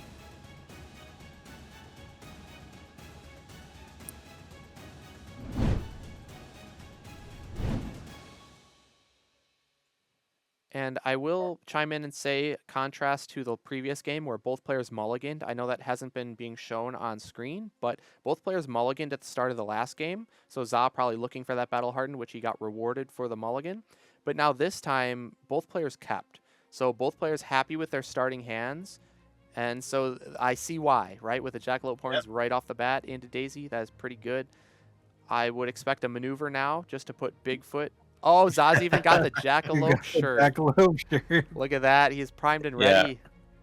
Oh, we're going to attack. On the Daisy. You got to block with Ace. This has got to be a hoax, right? Unless zzaa's just giving up control of that space. Maybe he doesn't care about that space like I was thinking. Yep, there's the hook. Yeah. Okay. No, he does. He knows exactly what he's doing. He's going to do the offensive hoax, which I love. He gets to move Jackalope and now go guard that library corner and get card draw on top of it. Even though he didn't do a single maneuver this turn, he's going to end with 4 cards in hand, I believe. Yep. Look at that. Go gadget Jackalope. What a great Very start. great starting. Yeah, another key note to say is that Daisy has no cancels. So anything you toss into her will go off. So something like that hoax is going to allow Jackalope to be able to confirm escape as long as you attack with it. Another thing that is quite notable here is that if Jill double maneuvers and Bigfoot double maneuvers, then Jill will have initiative forced on her first and have to either discard down or like boost in an attack. And Bigfoot can probably just keep control. Yeah. What could have been monstrous is if the gyroscopic jetpack went into the hoax, because then the gyroscopic jetpack would go first. Yeah, and it you'd would be go able to the to library steal the before spot. Jackalope does. Yeah. Yes. I don't like the double maneuver. Mhm. Jill on the starting spot is 4 spaces away from Jackalope. I feel like I think this was your opportunity to go in. you just punch the rabbit in the throat. Because you attacked with a hoax, and even though you drew, that can be a bit of a gamble if you didn't draw into something nice to block with. to your point, Alex, I really agree with that because although Jackalope has control of that corner currently, if you could have put Jill in that space adjacent, Bigfoot and or Jackalope, they don't want to just sit there and just keep getting punched, right? So, Oh man, Okay. ooh, Okay. good block some though. crazy hands from the players. Yeah, You seriously. see a log big- go over a cloth. You see a bunch of the key I want cards to see coming out right Daisy away. attack Bigfoot. That is This not is Daisy attacking seriously, this is a moment. I think I would have loved to see Daisy attack Bigfoot, but alternative is I would also be happy with Jill attacking Bigfoot here, specifically with something like an insightful. If you're trying to guess that they don't have feints, maybe. Alternatively, just something like an energizing spray that's a solid 5, even if the action gain gets canceled. That's still dealing 3 damage over. Bigfoot is dancing at a low hand. This is your chance to go in and be aggressive. And that's something that a lot of people don't realize with Jill just in general. She's not exactly an exhaustion fighter. She's a value fighter. She's not going to be playing to just like exhaust you out.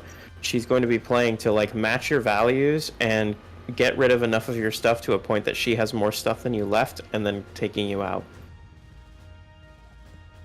I do agree with that, Angel. That's really great point. How there's a difference between an exhaustion fighter and a value fighter, and they oftentimes go hand in hand, but not always, not 100%. At least not all points in the game. So, yeah, I really want to see Jill being aggressive here and I making want to some see attacks. somebody karate chop this rabbit already. This is Jill's opportunity. And Bigfoot okay, has 3 cards in hand. You have 7. Boost in. Do something. Yep. Daisy I don't mind already this. down. Do you see an attack into Bigfoot here? This is I don't fun. mind this. I would Yeah, I like think this this is if this good. was energizing.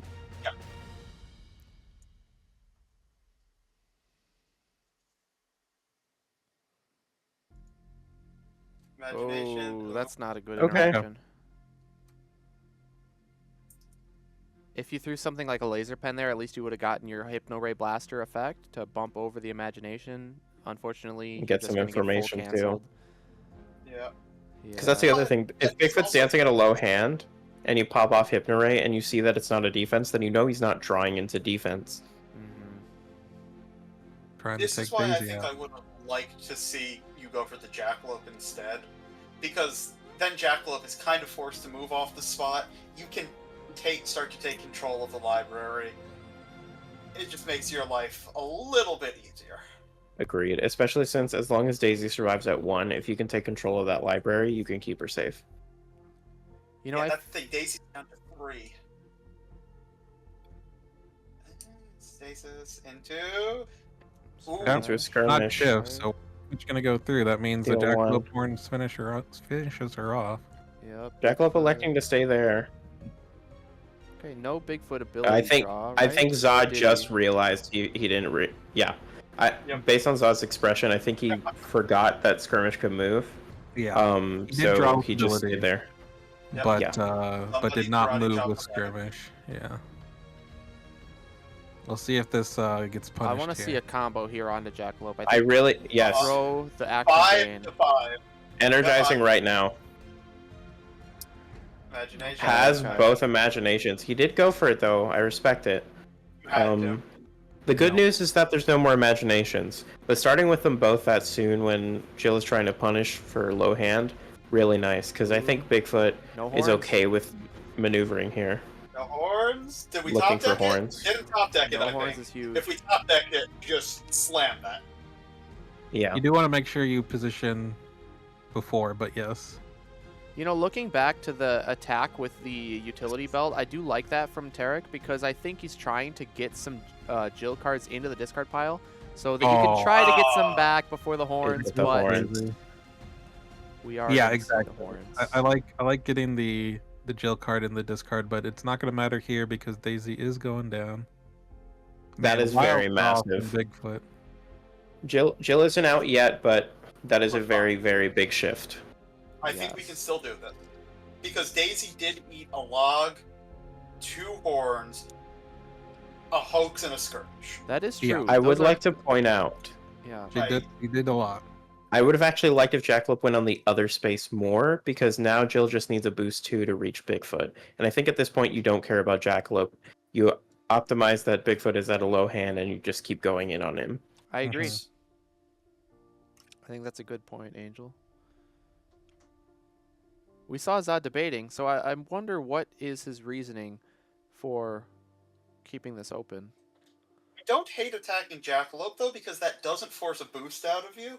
And if you really think Bigfoot does not care about Jackalope, is this when you try to trip him up with something like Red-Handed? Ooh. Yeah, that would be nasty. Yeah, I do like this going after Jack, because anything Jack defends with, it's basically as if Bigfoot defended, right? Okay. I like the battle. Come on, show me a shift. This is information either way. So Hypno Ray is going to go off first. Shift, shift, shift, shift. It's a That's feint. only a 2! So Skirmish will win combat. Skirmish is going to go off first. Oh my And god! This is going to get hit. That is 3 Let's damage to go! Jackalope. Wow. Angel's curse is not carrying over today. Wow, Wild. wow, wow. That is very big. Jackalope's down to 1. And at this point, this is the part where it sucks to be Jackalope against Jill because red-handed. Like, This you is don't the want to part I defend like. too high. But now, if red-handed goes in, it's going to take out Jackalope, and then also you have to discard 2. And Jill has the information now that Feint is coming up, so something like Energizing, if you want to, like, value it over it, would be pretty solid. Either that, or you gain the action with it. So, I think Jill has to start being aggressive now, from here on out. Yeah. It also means that because you know that feint's there, it means you can attack with a 3. It either kills over the feint, or you have a pretty good odds of getting over a 4 with your Hypno Ray. Here we go with the corner, though.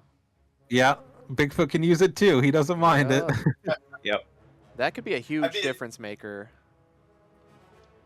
You just drew a boost 3. I think you just go in. Yes, right? I was going to say, if I'm Jill, I just boost with the helpful I just drew, and I go to Bigfoot. Yeah. You I got to agree. keep the pressure up. If you Respect me, let Bigfoot think- build up, then he's going to have enough defenses to be able to survive. He did use a lot of them to get through to Daisy. 1 hoax and 2 skirmishes are gone, right? Yes. And 2 Um, imaginations. To imagination. Yeah. And 2 both imaginations. imaginations. So But remember Bigfoot's how sitting I at- said Bigfoot has great defenses but doesn't have a lot of them?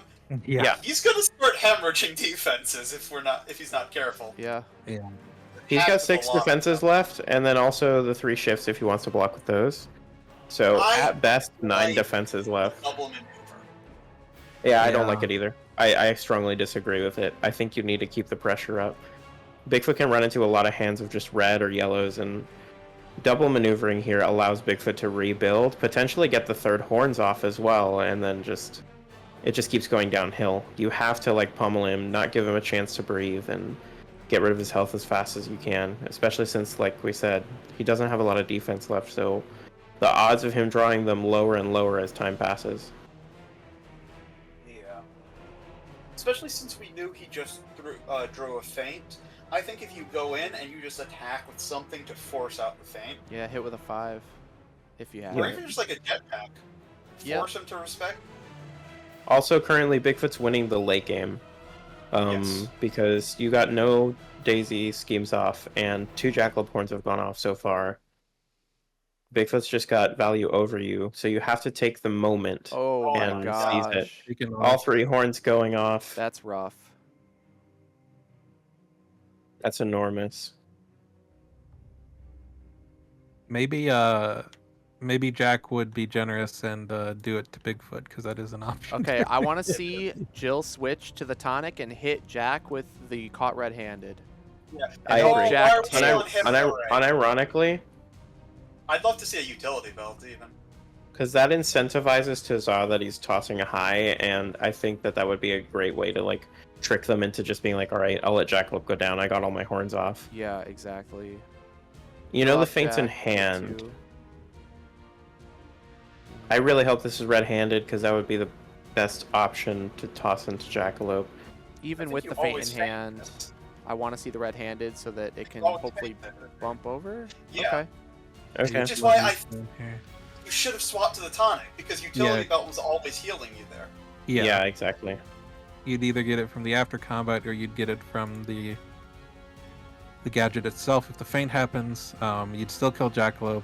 I guess the idea is if you swap to the tonic, then if he blocks with a 4, you probably don't get over it unless you're swinging with the 5. But yeah, I still think it probably ends up being better there to swap and get the heal, threaten basically a guaranteed kill with the 5. Be like, oh, I'm not going to block it, and then open up mind games for caught red-handed as well. Even if Jackalope plays a 4 there to stay alive, Jackalope just blocked with the 4. Yeah. Yeah, and that's one less 4 that you have to deal with against Bigfoot. I guess the worst case would be like if you attack with a 3, like the utility belt, and he blocks with a shift. Then you just attack him again. But it's still like ultimately fine. There's 2 feints left. There's one of left. them. Ooh, It's Sifle. it's not one you want stopped, but I think that's pretty okay at this point, isn't it? I guess. I mean, I guess bottoming stuff doesn't. It could really matter, but it matters a little less in the game state we're in. Right, because Wait, they're we're already going to- halfway through deck. Jackalope's already went through all of his horns, right? You're both kind of looking Yeah. to just play a long, drawn-out value game anyways towards fatigue, it looks like, at this point. Hmm. I think Jill is still in it, though. For sure. This is not a loss. It's just not looking pretty. Okay, that is the last 5 done. Bigfoot can now count on 4 damage from his logs. Yep, confirmed 4 damage. This is where I would like to start seeing Jill get ready to swap to tonic. Yeah, you need to start healing. You just need to 'Cause, throw yeah, an you- ancestor.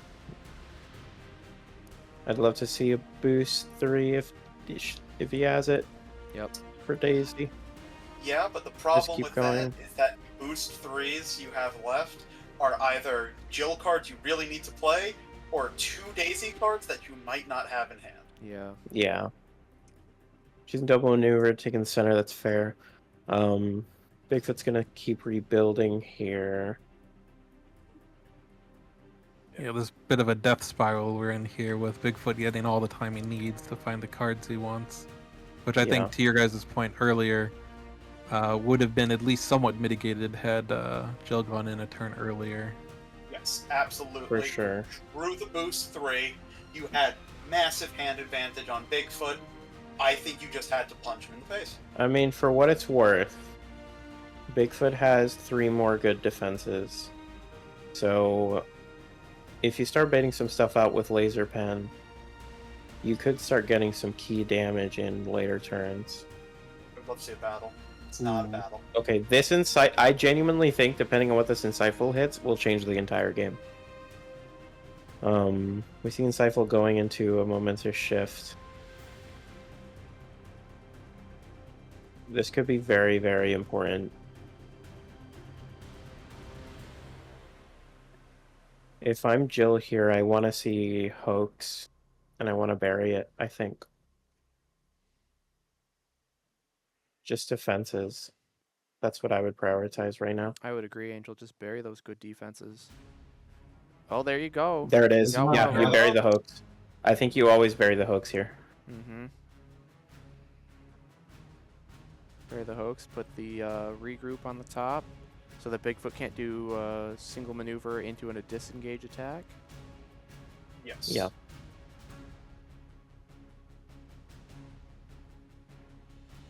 Although, if you catch disengage with a hypnotist, Um, that is one of the best scenarios for you. So yeah, sure. Put regroup on top first. Disengage on the very top to try to bait zzaa into attacking second action with the disengage. Okay. I was worried for a split second. I thought the regroup was about to get buried. It is the best card, so got to keep him away from this. It is the best card, yeah. You get all 3 in It's hand, you not reveal right. them, and like Exodia, you insta win the game. Yeah, it does look like we're gonna see regroup go first and then disengage on top. That's fair. It's less defense, less draw. I understand. Bigfoot plays regroup. Are you really that sad? No, you're really happy if he attacks with it into your caught red-handed. Yeah. No, hear me out. You attack with it into red-handed, even into regroup, then you're fine. Because guess what? Bigfoot just draws 2 cards. Jetpack into long. Yeah. So long. That was good. Good jetpack. Yep, I like like the that center. recenter. Agreed. You can't do that, but even if you could, I don't think you should. Yeah. Yeah, take center here. I think for sure you keep up the pressure. You have to keep boosting until you can get enough of a deck lead of forcing Bigfoot to hopefully double maneuver. If he gets into a scary spot where he's not drawing defense, you know his next 2 cards coming up are not defenses, at least not good ones. And so you just got to get Bigfoot into a spot where he doesn't feel comfortable enough to attack first and then maneuver. You got to force him to draw more. Exactly. And check this out, right? We know the disengage is in hand, which means that at most there's 4 defenses. We know the hoax is buried, so that at most there's 1 hoax in hand. So that's already 2 big things gone. That means that there's like bound to be like, I would guess 2 at most defenses in hand. That would be just my random guess. Because so much of it is either known information or buried. Sure. And there's not a lot of defense left anyway. I mean, there's 1 hoax left in the game technically because the other one's bottomed, so we're not going to see that one till late game, and a skirmish and a feint. And there's 5 reds, 5 reds and 3 regroups left, and a scheme. Exactly. Yeah. Angel, I'd just like to say, we arrive at the same conclusion, but we use completely different logic. You're mathing all of this out and saying, yeah, mathematically, you should go in. I'm just sitting here, it's like, it's been working, I'm just going to keep punching him. If it ain't broke. You got enough attacks to do it left too. You have 3 laser pens left. You have gas. And you know that there's only 1 feint left, which means one of your Battle of Wits is confirmed to go off. Oh. I like this, I think. Do you? Yeah, I think at this point, yes. Bigfoot has too much trash that you're not going to get good. Yeah, I think you only need Okay. 1 red-handed in Okay. this game at most. You still want the think threat? value red-handed is coming from Hypno. Oh my gosh. Oh. Not Only a big block punish, with regroup. though. But wow. Not the best punish, but if he's blocking with regroup, he has nothing else. Yeah. Yes. And so now we know he so- drew, what, another regroup here? He just drew another regroup. So now if you have 0 defenses, just a regroup, you're not going to want to attack, are you? Well, I guess you have your Regroup. ability. Regroup. Yeah, we see a cancel come out Okay. here. Okay, that's pretty good. Okay. That was very good.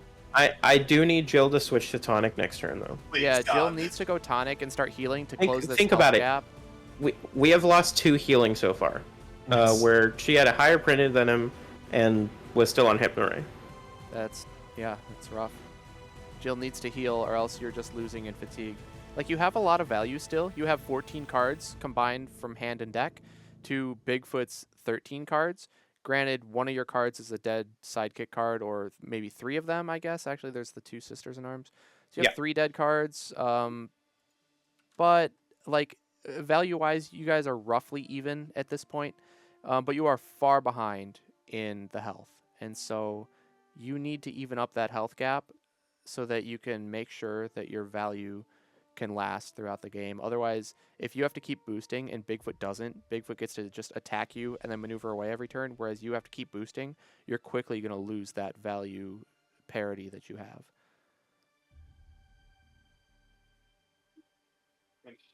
And this is a big decision for Za, because we know, well, we assume he doesn't have any defense other than a regroup, right? So there's a maneuver. If you want to attack, if you drew a defense, I guess you could attack, but it's still risky. Yep, for sure. Okay. Jill I has to don't keep think going. Jill goes in this turn. You don't think so?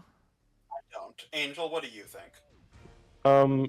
Well, first of all, I don't think Jill can reach without boosting with either utility belt or helpful, and it's very unlikely you have the helpful, so I wouldn't boost with utility belt. So I would agree just based on that. But even if she could reach, I do understand where you're coming from. I mean, you maneuver twice, getting lower on deck, so he likely has, I would guess, a skirmish in hand. So yeah, it gets a little dicey. Bigfoot has... I think the next time that you go in and really, really go in is before Bigfoot draws his last card in deck. That hoax is going to change the game, and Bigfoot not having it means that he only has 1 hoax left until he draws that. And if you keep that in mind, then you could probably probably start piercing some damage through elsewhere. It looks like I also Bigfoot has think- initiative right here, though. Yes, I also think that Battle of Wits is going to really come into play. It depends on whether or not those win. Because if both Battle of Wits won, that's 6 damage. Yeah, You that's can true. actually confirm one of them if you get that last feint out. Yes. All right, what do One you think Battle about of Wits the is double going to be maneuver? going off at most. Double maneuver from Jill. Do we think that Bigfoot has the pass to just maneuver and pass, or is fine double maneuvering and overdrawing and just ditching the garbage that we know he has? I think he's fine ditching, but Maneuver has the pass. pass anyway. All right. Alright, go in and punch the monkey in the face. Just need a boost 2. Unfortunately, Sisters is a boost 1, so you can't boost with that. Yeah, that is very unfortunate. I think if Bigfoot plays smart, those Sisters in Arms are dead cards. He'll never give you a chance to make use of the 1 boost. Yeah.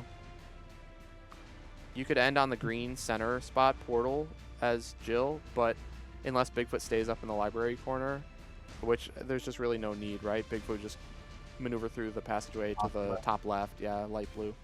Like he has been, yeah. Boost in, punch him in the face. If anything, you boost him with a laser pen, you still have all 3 left. Now we're still on Hypno Ray though. We're still on Hypnoray. One day we're gonna see a healing come out of Jill.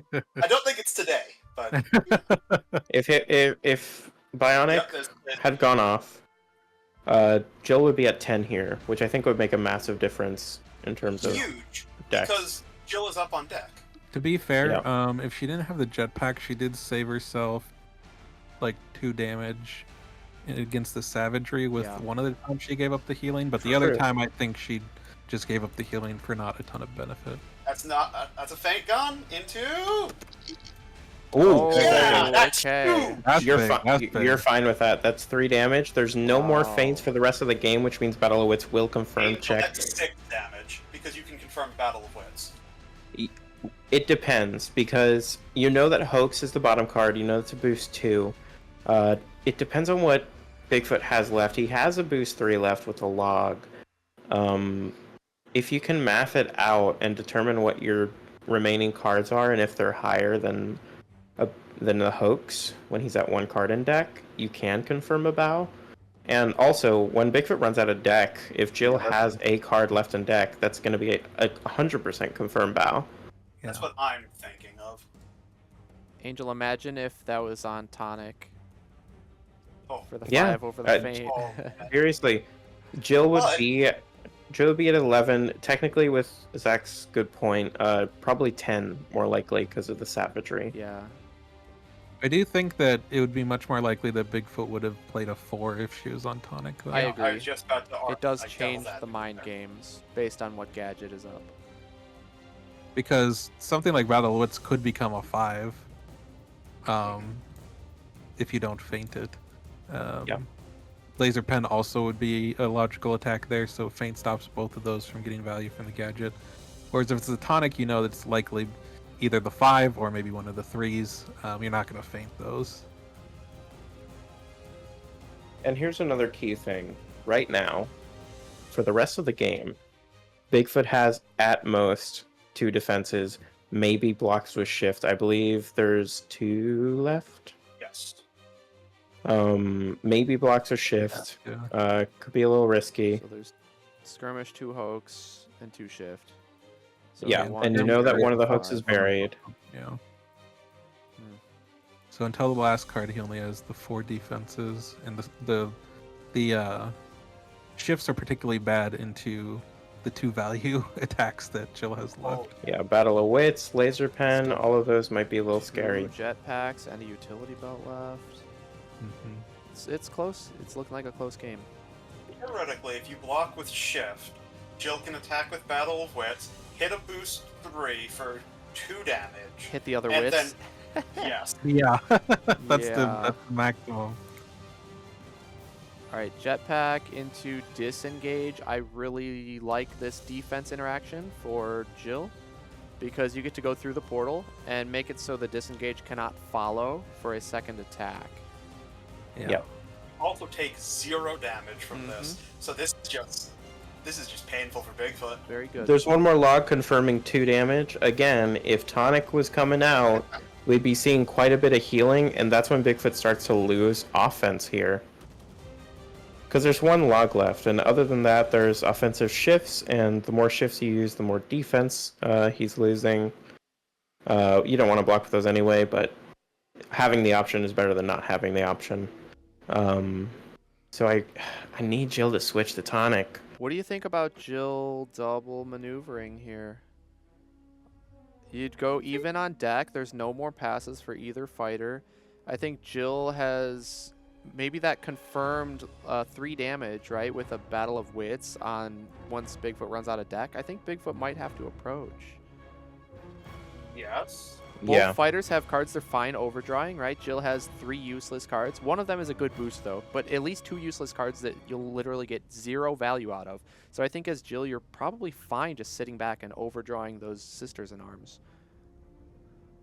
Yeah, potentially. Especially since Crash is gone, it means that Bigfoot has to boost with a 1, albeit, but still has to boost anyway. Bigfoot does have regroups in hand. We know He does. But it's just the fact that if you can force Bigfoot to approach you and you can maybe get a double attack turn on Bigfoot, you could swing the game massively in your favor. Does he have a disengage left? Yes. I believe so, yes. 1 left. But it would be a good time for a cancel, although if that goes into a log, then you feel really bad. But if it goes into a disengage or a savagery, you're pretty okay. You stick him in place, and then you can just make a double attack, maybe get some healing. And then when he goes for his attack, which might be the last log on the next turn, you play your last jetpack, you avoid being double attacked, and Jill wins from there, right? Easy as that.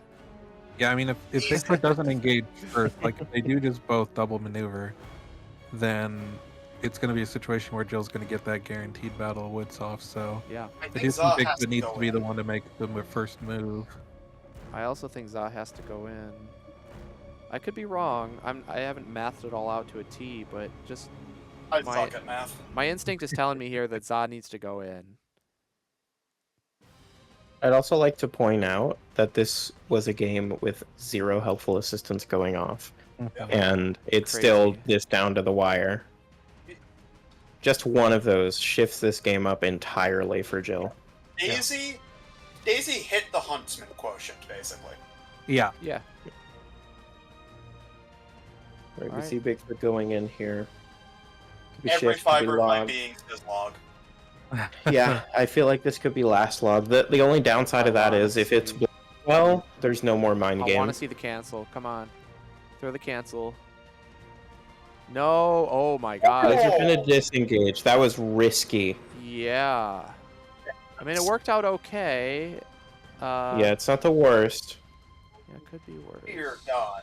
Jill is down to 4 right now, technically, with log confirming 2 damage. I need Tonic to happen soon. Tarik needs to stop going for these risky problem- 2-value defenses with auto damage, man.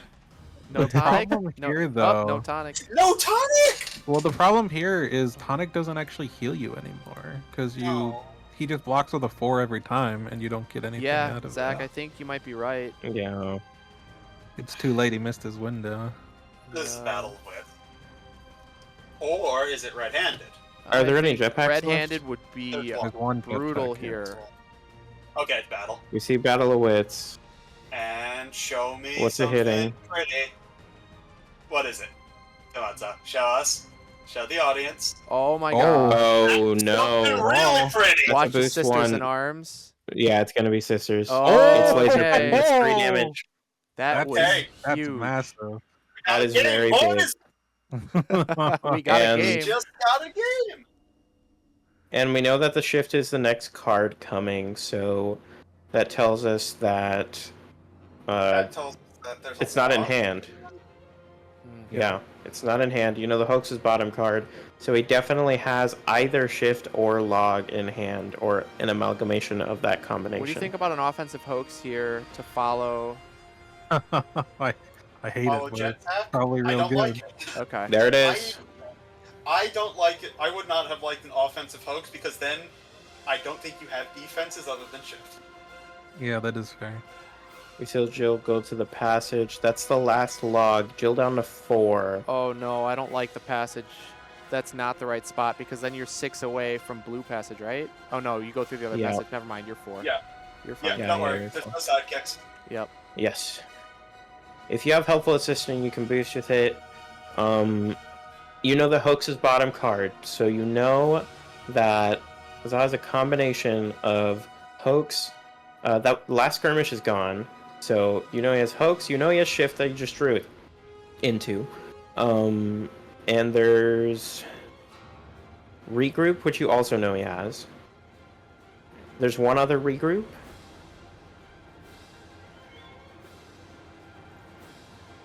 I think so. Angel, correct me if I'm wrong. If you don't have the Battle of Wits, do you just always throw a laser pen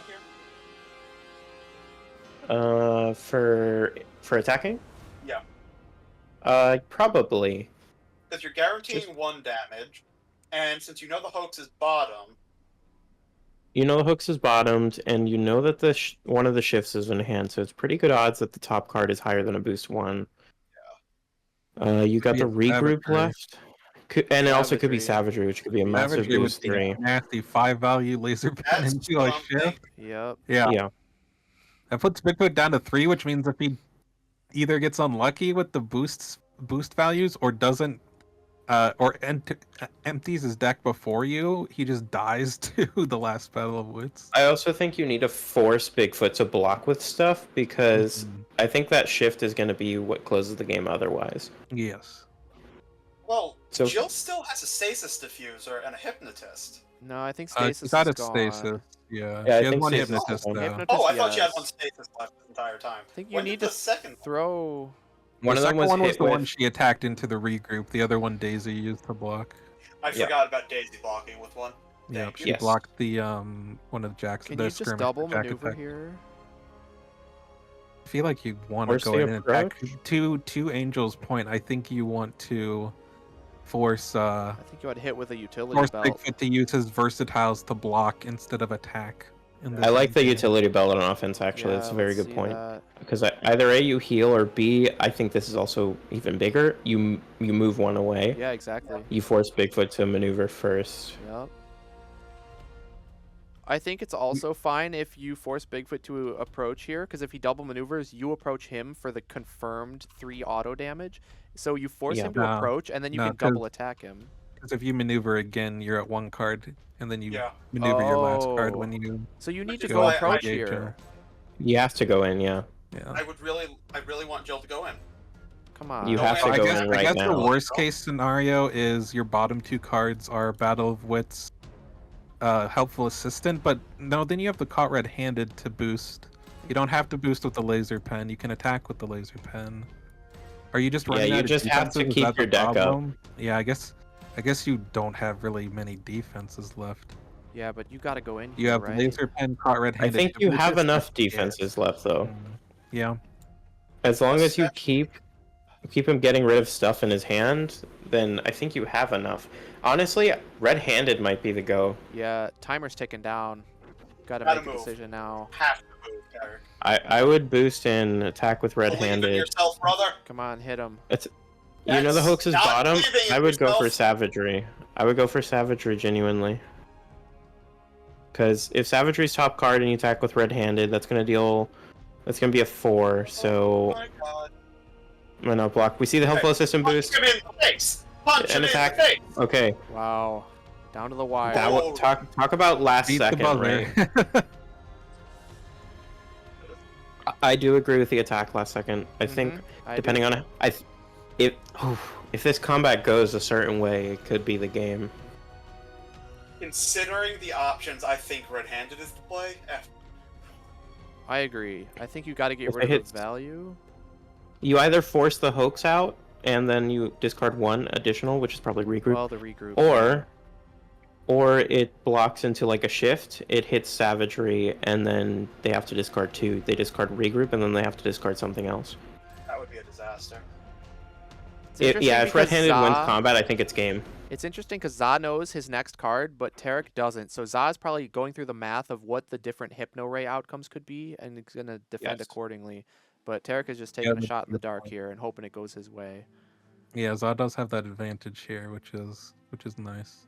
There's a power within me that knows that the next card is Savagery. If it is Savagery, I would hate to be Bigfoot right now. Yeah. Yeah.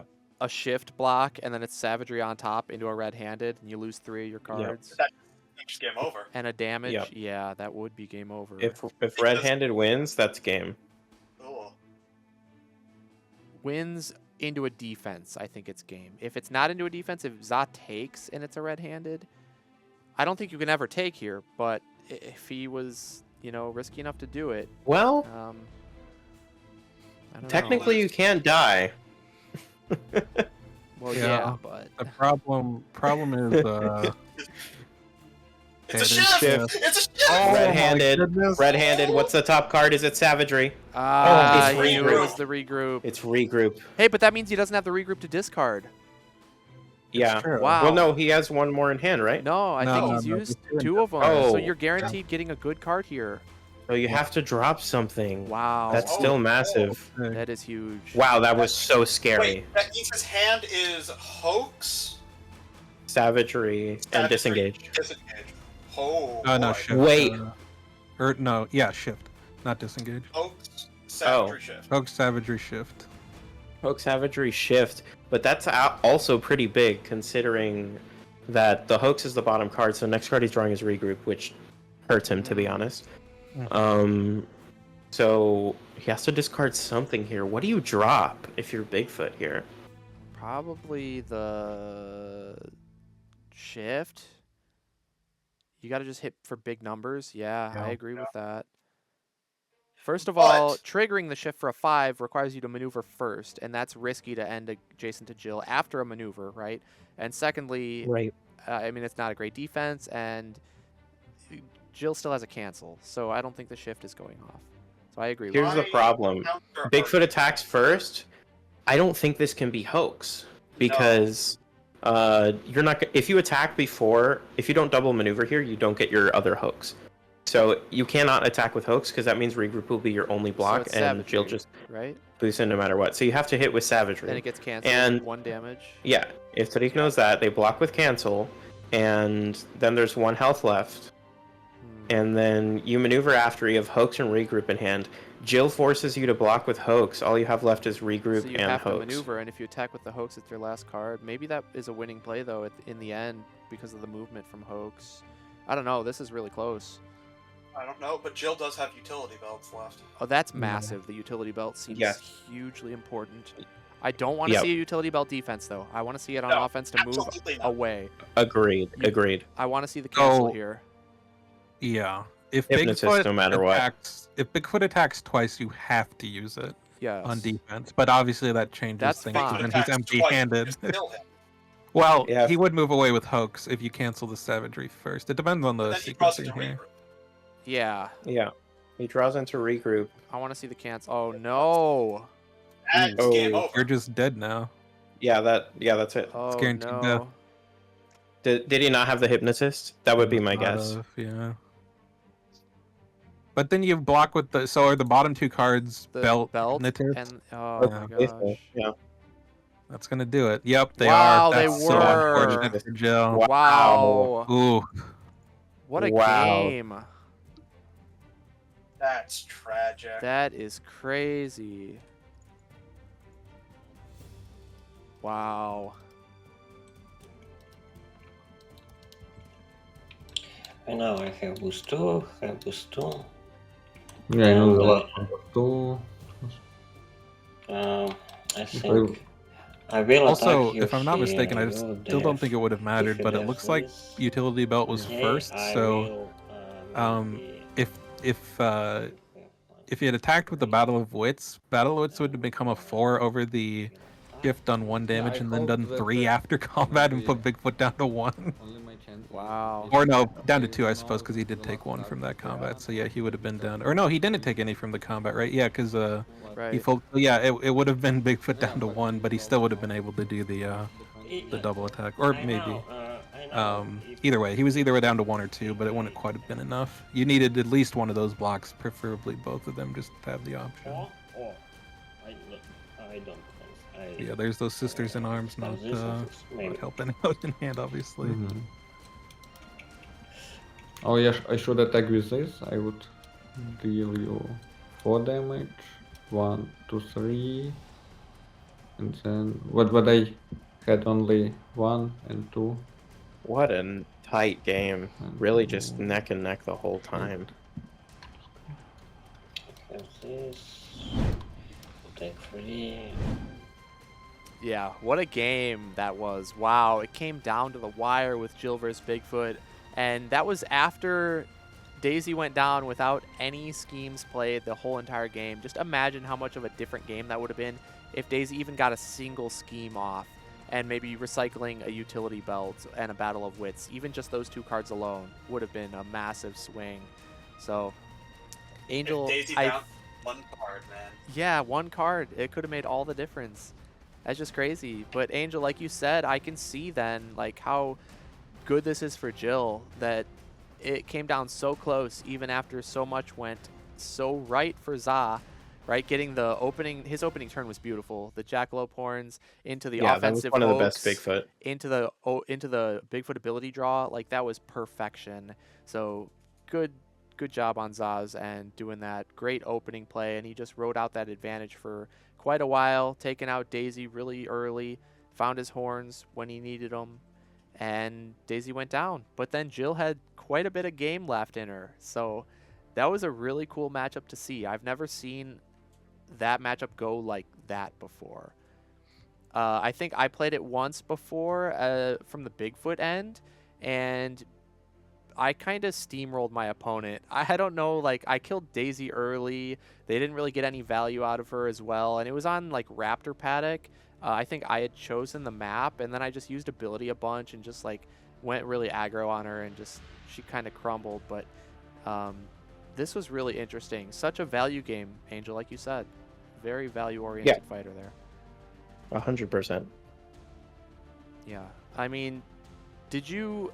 At any point, any of you guys, did you have like your bet on a specific fighter to win? Because I couldn't tell who was going to win all the way up until the end. No, it was pretty dead even. If Jill got a single Daisy helpful assistant off, it definitely would have shifted. But after that like perfect Bigfoot turn at the beginning, and all of the horns coming early was just very detrimental for Jill, but I never counted her out because of the sheer value game that she has into Bigfoot. Since Bigfoot is so peanut butter and jelly, it's pretty easy to like know what's going to happen and math out how I need to react based on what Bigfoot's using.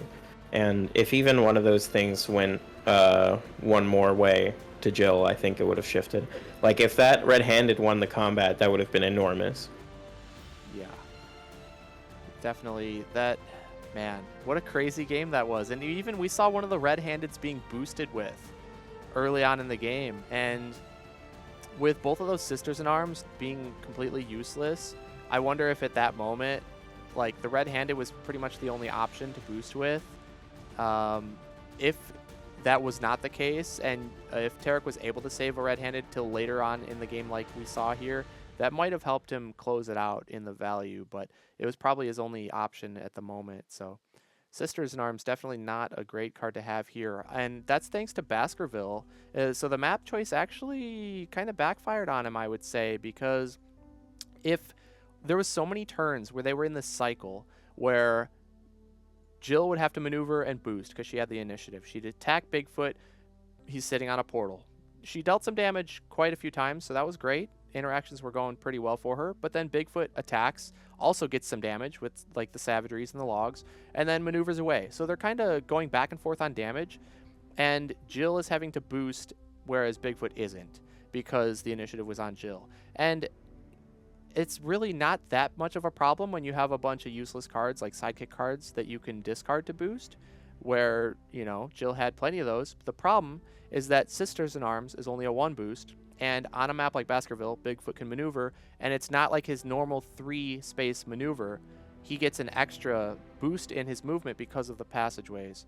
So if you're on any other map like Sarpedon or Memorial or whatever it may be, Bigfoot attacks first, he maneuvers away. Yeah, he's a move 3 and you're only a move 2, but you can use those Sisters in Arms to boost. And that one boost closes that gap that Bigfoot has the advantage from the movement, and then you can still keep up the chase, right? And you don't feel bad about that. Where in this game, those Sisters just clogged the hand and did absolutely nothing because of the passageways. So that actually, it looked like ended up backfiring on Tarik. I really do like the map choice to begin with. I think it's a great idea. It's just pretty risky because we saw even here Bigfoot guarding the Jackalope when Jack got down to 1 health from that Battle of Wits, right? And that allowed Jack to survive, pulled off another Jackalope Horns, which not only was 2 auto damage, but it was also a pass when you had to start being concerned about fatigue. And that just made a big difference in the end. So yeah, I don't know. I think the map choice backfired in the end, but it was still really well played by Tarik in both games. And they were definitely some entertaining ones to watch, I will say. So we are going to be getting them in for interviews in just a bit. They're working on technical stuff for that. Well, it looks like they are ready. So let's go ahead and get Tarik in here for an interview, see what he has to say. All right, Tarik, hey, welcome. Thanks for joining us for the interview. I just, first of all, want to say congratulations on such an amazing run. You made it all the way to the top 4 out of the best unmatched players in the entire world. And I heard that you had to fight your way through the qualifiers. So you qualified into the event. You were the only one in the top 4 to run through qualifiers and not auto-qualify from the previous event. So not only did you have to get through qualifiers, but then you had to fight all the way through the best of the best in pools and all the way through bracket up to this point. And that is a major accomplishment. So congratulations on such an incredible tournament run. And how are you feeling about that? Oh, hold on 1 second. It looks like we need audio. Oh, you might be muted on might Discord. be muted on Discord. Try that. There you go. Let's get audio. Looks like it's a little quiet. Sorry.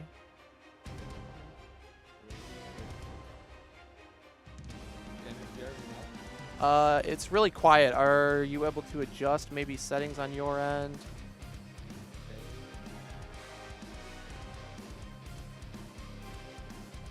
Looks like we have you cranked up on our end. I'm not sure if there's some kind of microphone setting you might be able to adjust.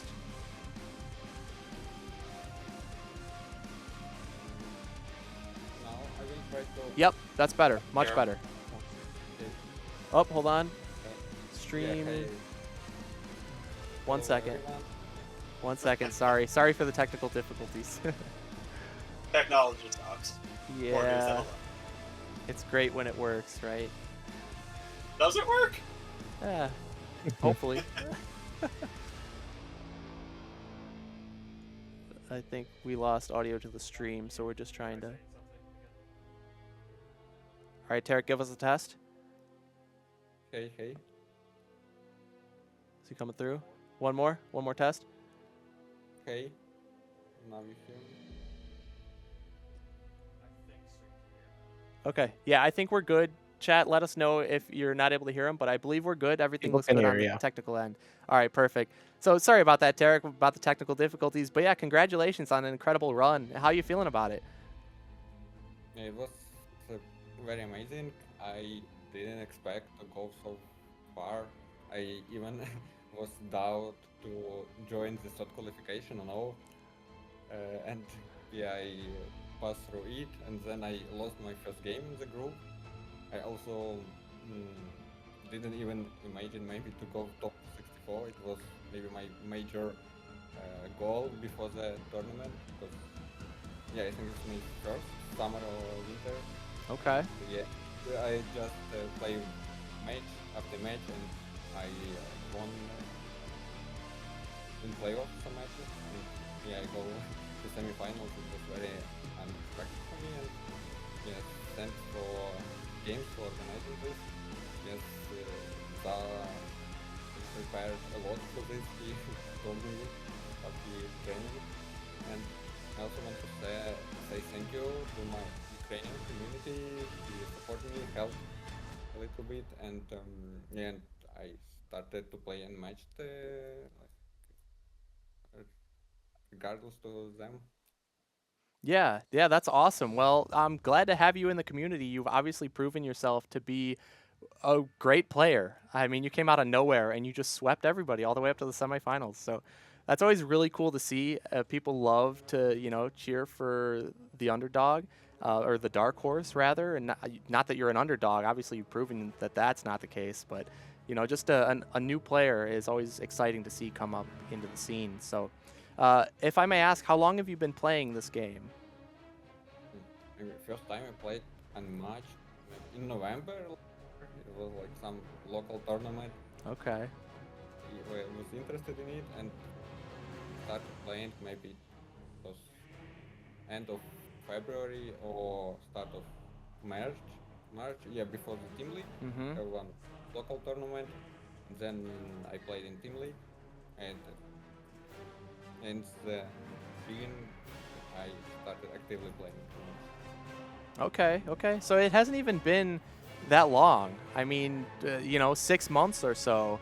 So that's really impressive. Now, do you play a lot online, or do you mostly just practice in person with friends that you know, or what? I played more online. Yeah, offline. Yeah, offline we play not really often. Sometimes I play with my wife. Oh, nice. And sometimes maybe once per some months we have like offline tournaments. Okay. And yeah, but mostly it's online playing. Yeah, very cool. Well, and you mentioned that you had, your community behind you, and so that's really important to have a group of people that you can, practice games with, practice matchups, and just talk about the game, talk about your drafts, and all that stuff is, very important. And so it's great to have a solid group of people to support you throughout that. So that's just awesome to hear. I'm glad you were able to find that community and then, integrate into the UM League Discord community and make a name for yourself in these big tournaments. It's been really cool. So I'd want to open it up to the other commentators, though, and see if you guys have any specific questions or comments for Tarik about this match. Yeah, I don't have as much of a question as just say like how heavily impressed I am seeing your record go through the whole like all the way up till semis today, because you started in qualifiers, you went from qualifiers, got to pools, went from pools, got to bracket, went from bracket, got to top four, and if you look at the other three that made it in the semifinals, they all like pre-qualified, and that's not like belittling them in any way. That's them proving themselves that they were already worth to make it to bracket, whereas you had to claw your way all the way from the bottom and make it right to where you did. And I think that that's just outright impressive. When they introduced qualifiers to what we're doing with like Summer Legends and whatnot, I was really excited to see players like you come from nowhere and get that mean right hook that'll just bring you all the way to semi. So just basically hats off to you is all I want to say. Thank you. Yeah, I want to echo that. That is just really cool to see, players from the qualifiers go all the way to the end and prove themselves. So there's a lot of talent out there, and we haven't seen it all yet. So it's really cool. Agreed. Especially now that like players like Chad and John are so like old and dusty. It's cool to see like the new players come in and like the next generation of competitive unmatched, especially since we know that those losers are never coming back. Ooh, ouch. Ooh, fighting words. I mean, no, I mean, who knows? Gonna let him do that to you, John? Who knows what the future holds for me? I don't know, or players like Chad. I don't know what's going to happen with us in the future. But it is really cool, to your point, though, Angel, to see new players, a new generation, and just keep the game going, keep the game strong. And it's so cool because it's still growing. So that's really cool. Now, Tarik, I do want to ask you, though, about your draft. How were you feeling after the draft? We were looking at your draft, and we were surprised that your Yananga didn't get banned out. So we felt like your Yananga was very good into all of zzzzaa's fighters, and we felt that Jill Trent was pretty well-rounded as well. So how were you feeling about your draft? I was feeling maybe it was 50-50 at least, or maybe it's a little bit favored from my side, but yeah, zzaa has maps map advantages, and he has really fast. He found Crolens, all three scheme, and also for Achilles, he found two battlegrounds. Yeah.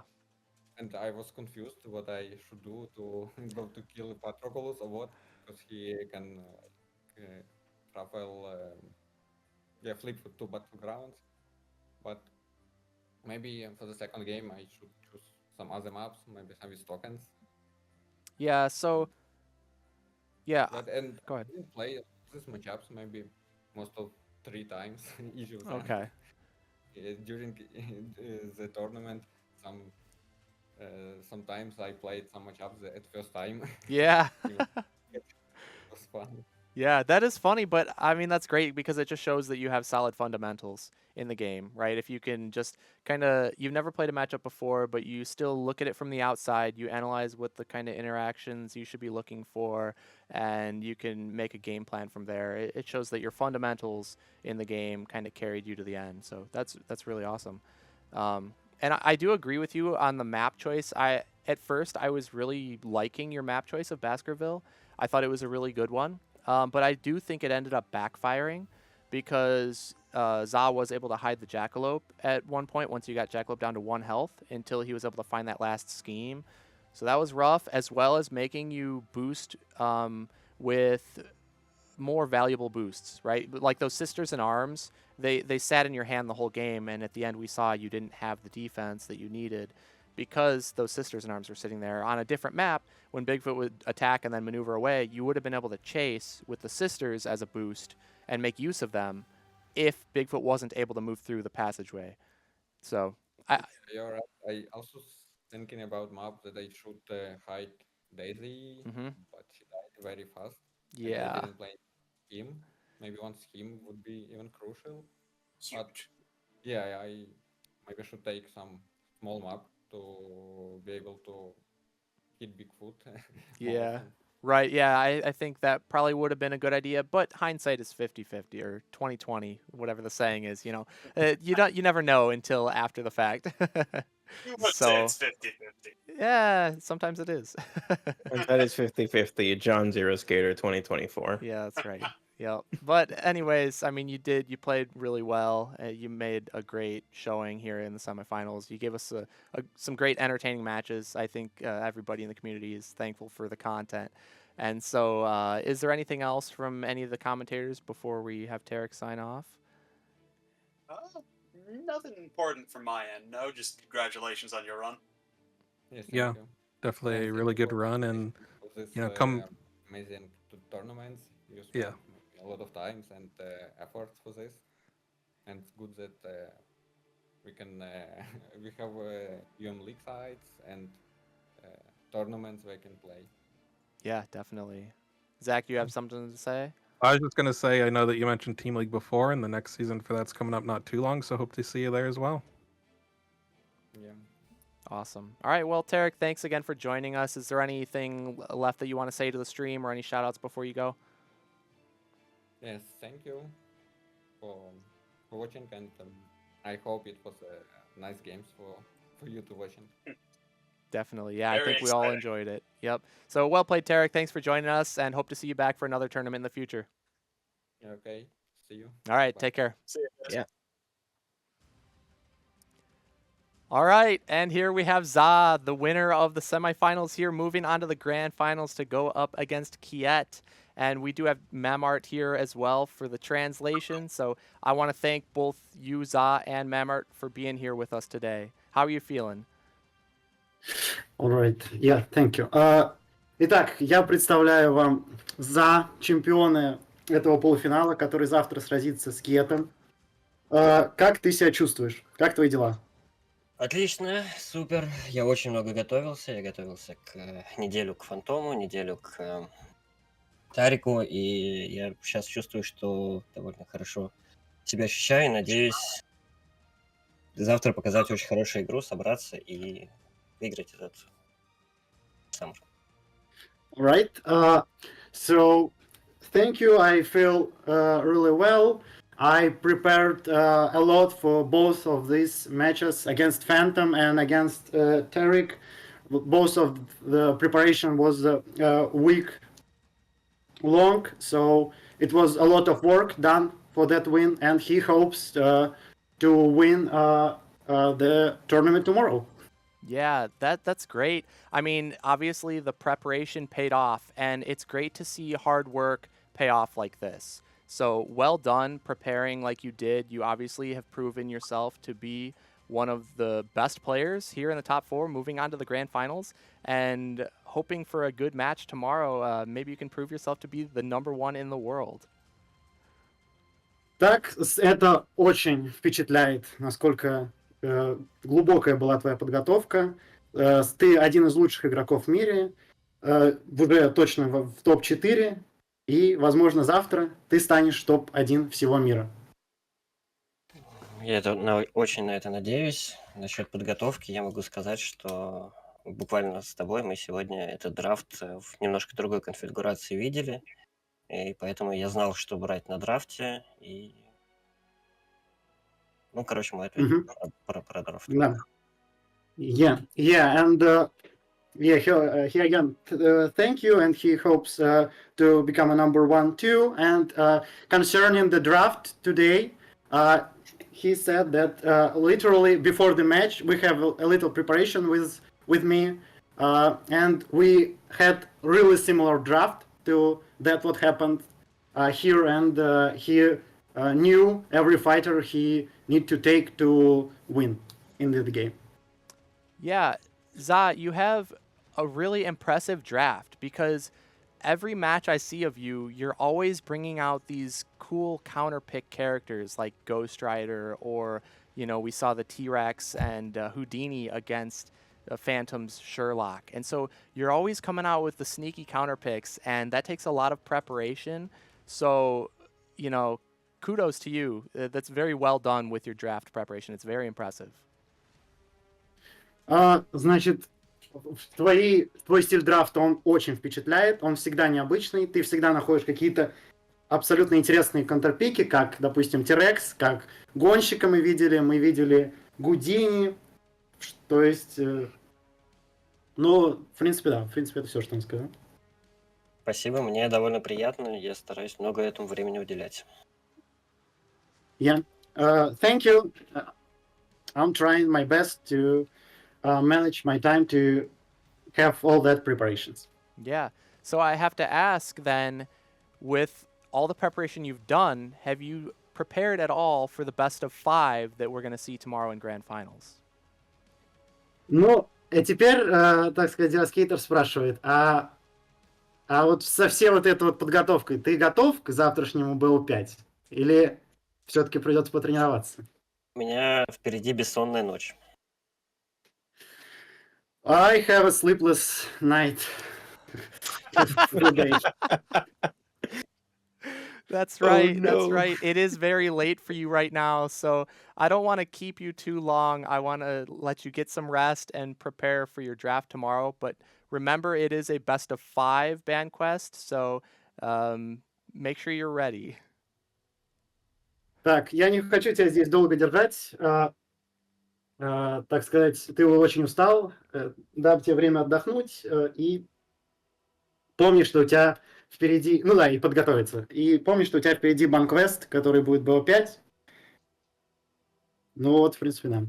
Да, спасибо. Я бы еще хотел выразить огромную благодарность всему русскоязычному сообществу, которое меня поддерживает. Ваша поддержка, я знаю, что вы меня смотрите, ваша поддержка действительно мне очень велика, греет душу, и я надеюсь, что с помощью нее я смогу завтра показать лучшую свою игру в этом Best of 5.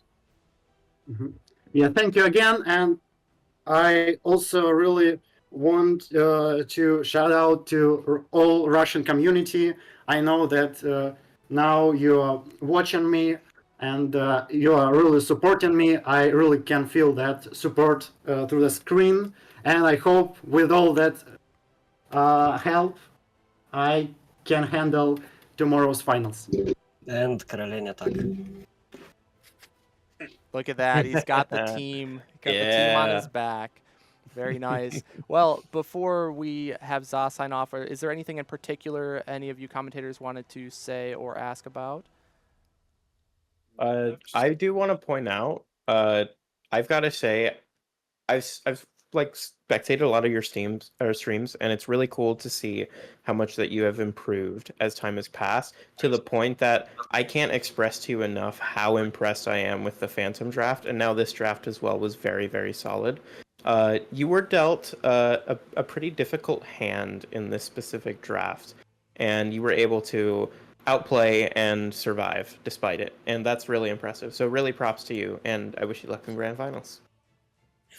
Так, значит, ну, Зероскейтер спросил, хочет ли кто-то еще спросить, и, соответственно, Angel спрашивает у тебя, ну, точнее, не спрашивает, а хочет тебе выразить, так сказать, благодарность и восхититься тобой, насколько ты, так сказать, после всех просмотренных стримов, во-первых, спрогрессировал, то есть он видел все вот эти драфты, его безумно впечатлил драфт против Севы, в котором, хоть тебе и не была сдана лучшая рука, ты смог, так сказать, выдержать и его обыграть. В общем, тебе огромное уважение и почет. Спасибо большое. Не знаю, что дальше сказать. Спасибо. Yeah, thank you very much. I don't even know what to say also. Okay, how about Zach or Alex, anything in particular? I mean, I'm just going to be looking forward to Team League. We're obviously going to see Krolin attack return, I'm sure, and that's the next big thing on the menu. So regardless of what happens tomorrow, we got Team League, and that's always exciting. Так, значит, Darkblade сказал, что, конечно, мы знаем, что Кролин так возвращается в этой тимлиге, и неважно, что случится завтра, у нас обязательно случится тимлига. Ну, в общем, можешь как-то прокомментировать, так сказать, тимлигу. Будешь ли ты в ней участвовать, допустим? Мы собрались, ну, мы сделали опрос, кто будет участвовать, кто не будет участвовать. Я предварительно поставил, что буду. И надеюсь, мы, может быть, не в качестве там основного игрока, но в качестве тренера точно приму участие, и Кролени пробегутся по этой тимлиге еще раз. Мы же вроде выиграли, по-моему, в прошлый раз. Yeah, so we had a poll who will participate in Team League in Krolin Attack, and I signed, so I will be for sure, maybe not as the main player, but kind of like a coach. But I'm sure we'll have a good run with Krolins this season. Very good, very good. So, Za, is there anything else that you want to shout out or say before we have you sign off today? Так, еще что-нибудь, что кому ты хочешь выразить благодарность, высказать что-то перед тем, как мы тебя, соответственно, отключим. Я могу бесконечно перечислять ники, и, наверное, я не буду это делать, потому что обязательно кого-то забуду. Но и все, кто мне помогают, они прекрасные люди, они мне дают силы и поддержки, и вы все прекрасны. Наверное, сейчас подумаю очень коротко. Ну, пока впереди, и сейчас.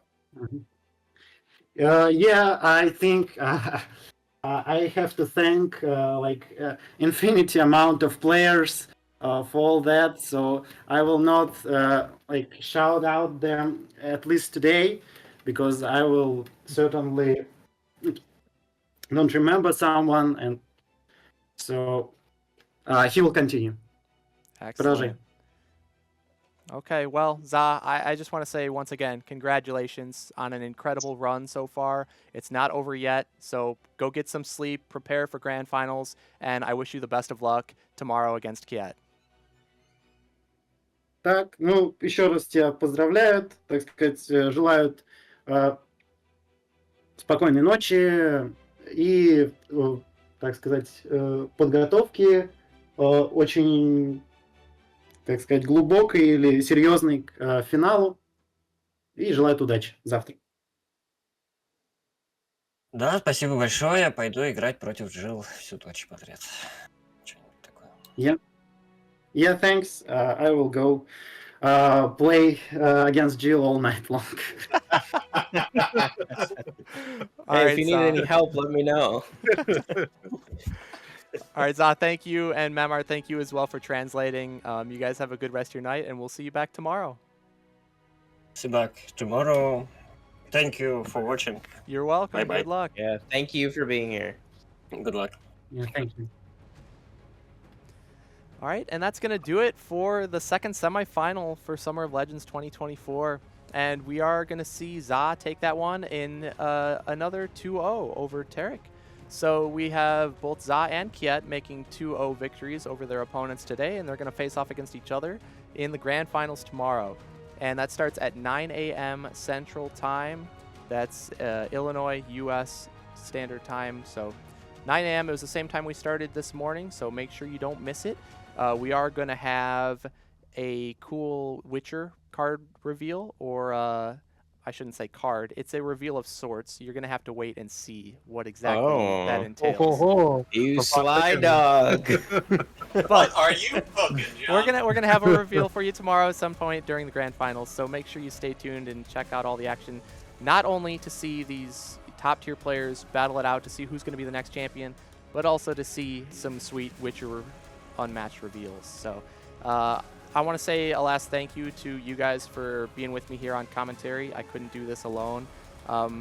It's kind of exhausting commentating like this, but you guys stick through it with me, so I really appreciate that. But it is a lot of fun ultimately, and we all love to spectate some high-level unmatched, and we're getting the best of the best right here today, this weekend. So it's always a fun time. So thank you for doing that again. And Zach, is there anything you want to say to the stream before we sign off? Thanks everyone for watching. Looking forward to grand finals. Check out the Team League channel if you want to keep up to date on when the next season's starting, whether you want to return or a new player to the format. Always a ton of fun. And yeah, check out the Witcher stuff and the TMNT stuff.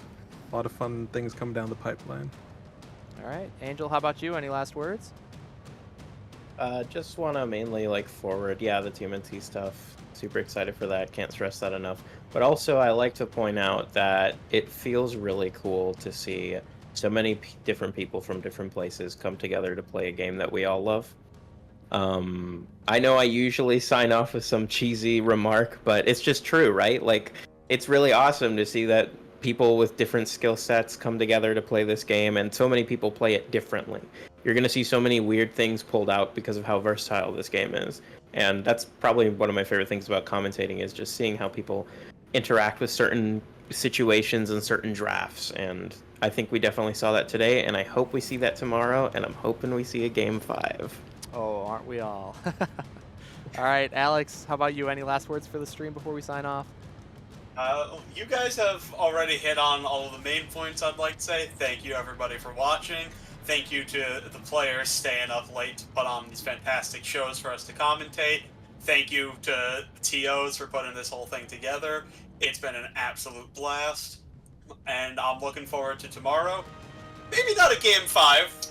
I'm not sure if I have the strength to commentate all 5 games. I'll swap in. Game 4. Give me a 4-game set. Yeah, I'll stick with that. that's a sweet spot, right? It's not too short, not too long. Yeah, I 4 don't games. want to see anyone get blasted, but Give me a Game 6. Oh no, that's so pushing it. you can handle Game 6, Angel. How about that? All right. Well, if it does go to Game 5, I'm gonna be too excited to care about how exhausted I'm feeling. That's right. You won't feel it until afterwards at that point. Exactly. All right. Well, thanks again, guys, for joining me on commentary. Thank you all for watching. It's been a blast to host these games, and we're really looking forward to more exciting top-level unmatched tomorrow. So, again, thanks to Restoration Games for making this game and supporting the community like they do. Thanks to the guys at Vorpal Board for giving us an awesome platform to stream and showcase this awesome game on. And thanks to the players for, again, staying up late and sticking through it with us. It's definitely taxing from the players' perspective because they're not just sitting down and playing any old game like they normally do. You know, they have to wait for us commentators to get through all the different segments of the deck highlights and all that stuff, and they're already probably stressed out because of the situation that they're in, you know, with these important matches. So it's just a lot to go through. So big shout outs to the players for sticking through it with us and providing us with these top tier games to commentate.